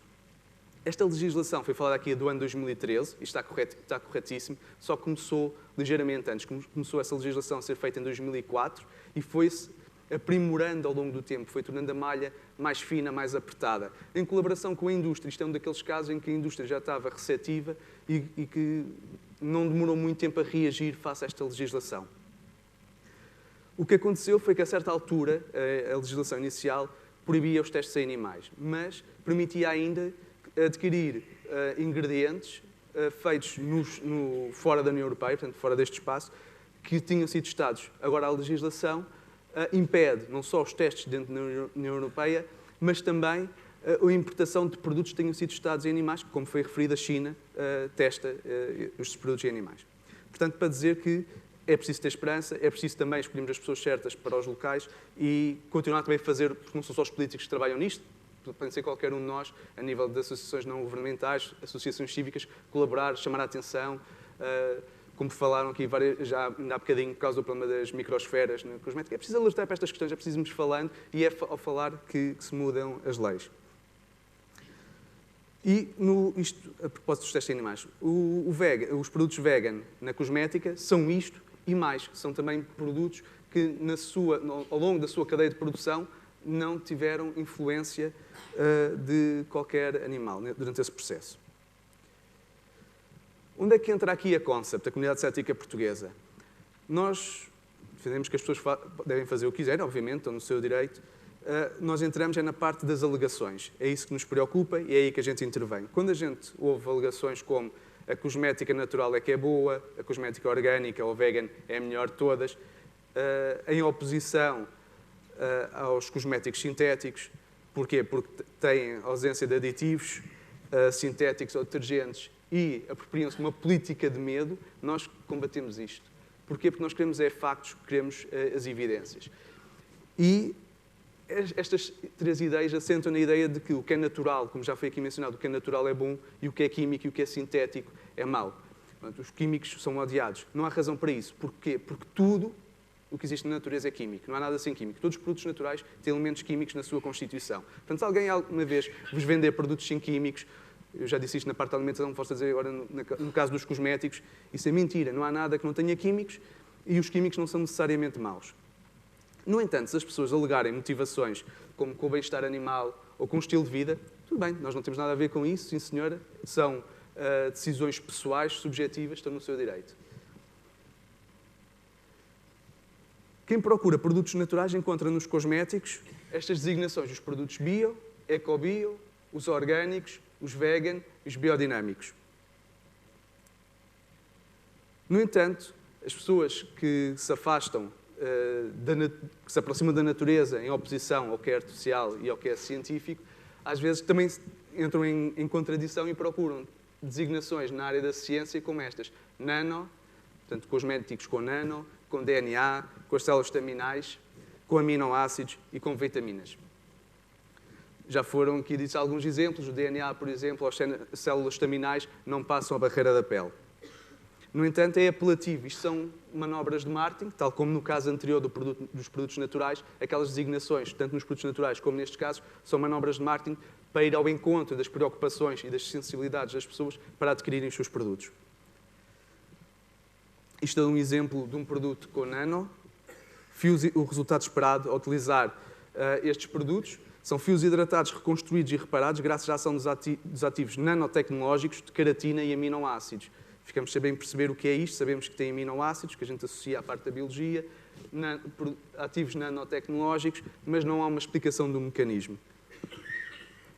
E também a questão dos 100, não é só o que queremos ter nos produtos cosméticos, é também o que é que não queremos lá ter. Também já foram mencionados os parabenos, não vou me alongar porque já foi explicado que são conservantes, produtos sem níquel, sem glúten e sem químicos. Mais uma vez, sem químicos não faz sentido, sem glúten, a Diana também já explicou que mesmo no caso da alimentação, alimentos sem glúten são necessários para as pessoas celíacas, para o resto da população não faz sentido, e no caso dos cosméticos não faz sentido nenhum. Portanto, tudo isto, mais uma vez, são questões de marketing. O níquel, os parabenos já explicaram, no caso do níquel, também já é proibido dizer que não tem níquel, porque é impossível provar isto, porque o níquel é muito presente na natureza e ao longo da cadeia de produção é provável que pequenos fragmentos de níquel apareçam nos cosméticos. Portanto, agora alguns cosméticos têm, em vez de dizer sem níquel, o que dizem é testado para o níquel. Pronto, depois não dizem se tem ou não. Porquê é que isto vai ser proibido? Estas afirmações, porquê é que vão ser proibidas, como uma das oradoras já referiu?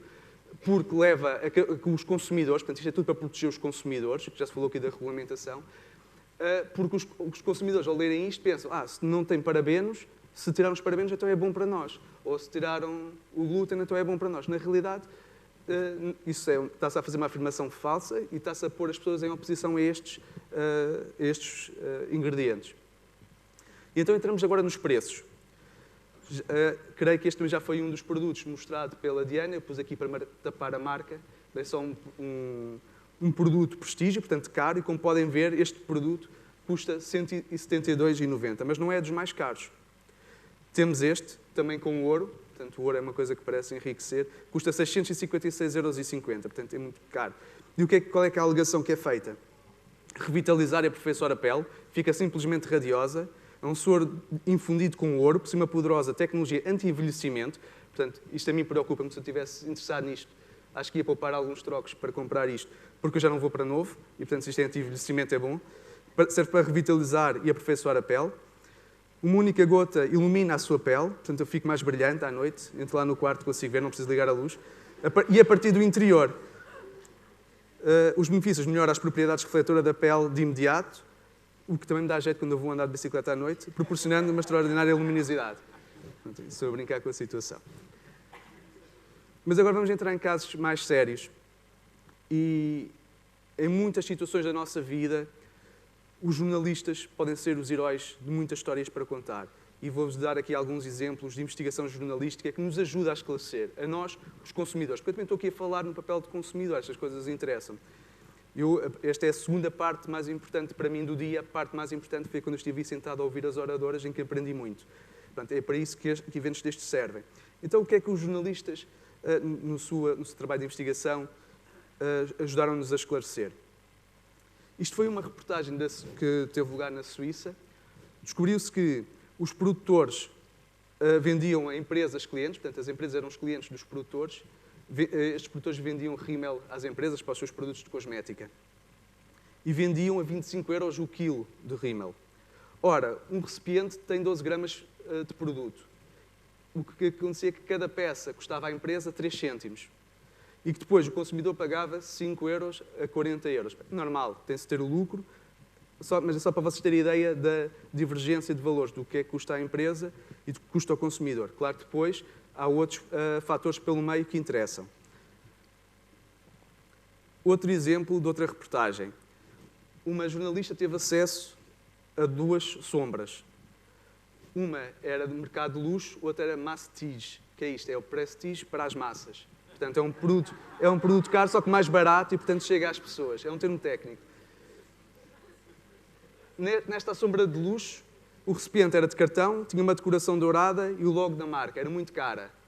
Aqui, o recipiente era de plástico, era liso, portanto, tinha menos efeitos e era muito mais barato. Era para o cidadão comum. Acontece que a sombra era exatamente a mesma. Portanto, era o mesmo produtor a vender a mesma sombra, só como era para mercados diferentes, em locais diferentes, tinha estas diferenças de característica. Lá está, como também disse a primeira oradora, o que interessa também é o recipiente, portanto, há várias coisas que encarecem, vários fatores que encarecem o produto final. Aqui deixei as marcas, porque isto é um caso tornado público. Isto aconteceu em Espanha. Temos aqui dois produtos de cosmética, de cremes revitalizantes. Isto foi o jornal que divulgou esta notícia. Este creme estava vendido em perfumarias e online no site da loja e tinha este preço, quase 85 €, e este era vendido no Mercadona, no supermercado, e custava 5 €. Acontece que era o mesmo produto. Mais uma vez, isto gerou um grande escândalo, porque as pessoas aperceberam-se que estavam a dar preços diferentes por um produto idêntico. Claro que, eu tenho que voltar aqui atrás, claro que quando foram entrevistar os produtores, os vendedores, se isto era verdade, quem estava na cadeia de produção e quem estava envolvido na cadeia inicial confirmou que sim, que era verdade, e o jornalista perguntou, então, mas você não acha que isso é um bocado imoral? Eles, não, então, acho que as pessoas devem saber que, independentemente do valor que pagam por um produto, a qualidade é mais ou menos idêntica. Isto foi a resposta dele. E depois temos coisas como estas, em que retirei mais uma vez a marca, mas basicamente são produtos que servem para a gente hidratar a pele, é um spray de água, líquido, que a gente mete na pele e custam, cada um, são marcas diferentes, mas têm um preço mais ou menos idêntico, anda à volta dos 6 € cada um. E o que é isto? É apenas água e azoto, mais nada. Portanto, por um frasquinho destes, de água e azoto, pagamos 6 €.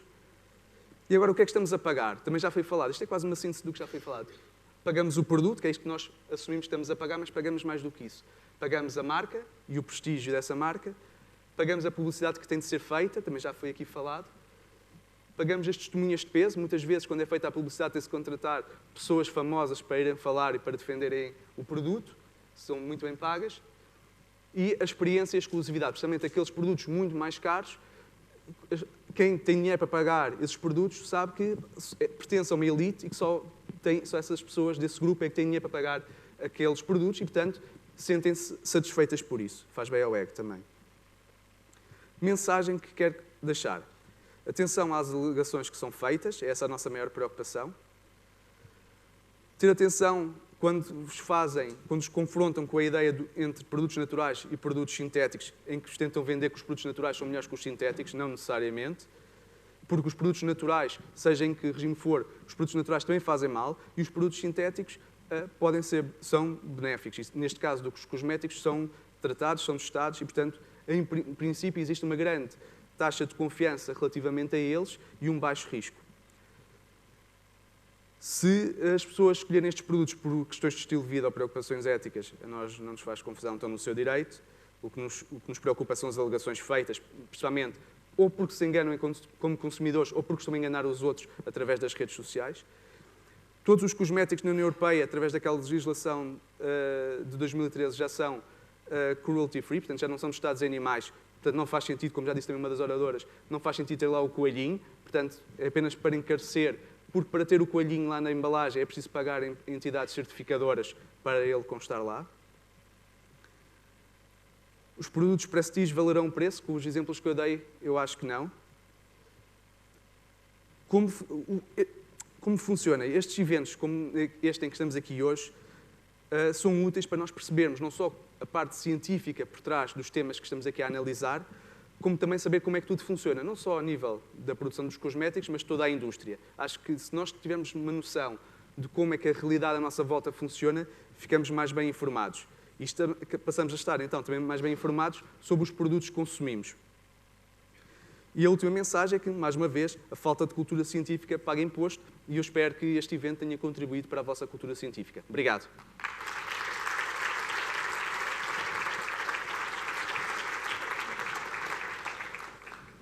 João, obrigada. Temos tempo para uma última pergunta.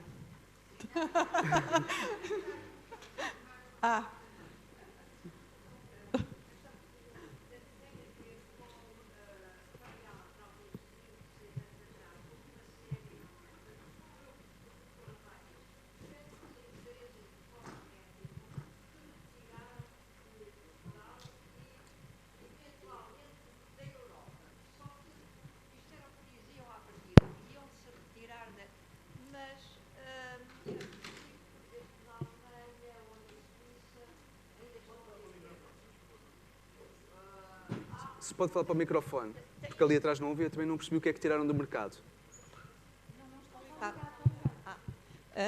Portanto, talvez há 5, 6 anos atrás, houve mais do que uma grande empresa de cosméticos que retiraram de Portugal, e ao retirarem, eu apercebi-me, pelo menos de uma que era a que eu usava, retiraram mesmo o que havia nas lojas.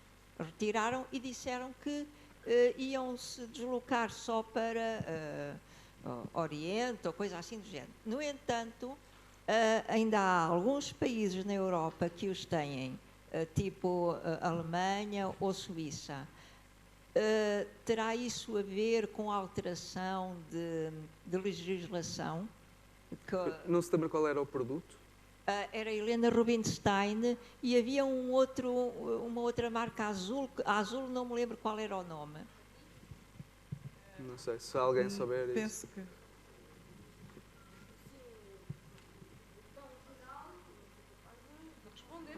Quer dizer, quando foi, lembro-me bem, eu ainda tenho este, lembro-me bem quando foi a entrada na União Europeia, lembro-me muito bem do que aconteceu no mercado. Aí houve muitas empresas que fecharam portas, fecharam fábricas e que se deslocaram, porque nós somos um país limítrofe, portanto, custava-lhes muito mais dinheiro transportar tudo daqui para, e não sei se está aqui muita população assim da minha idade, e portanto lembram-se perfeitamente que na altura de antes de 25 de Abril e logo a seguir pagava 60% de imposto de transação nas alfândegas, e isto eram considerados produtos de luxo.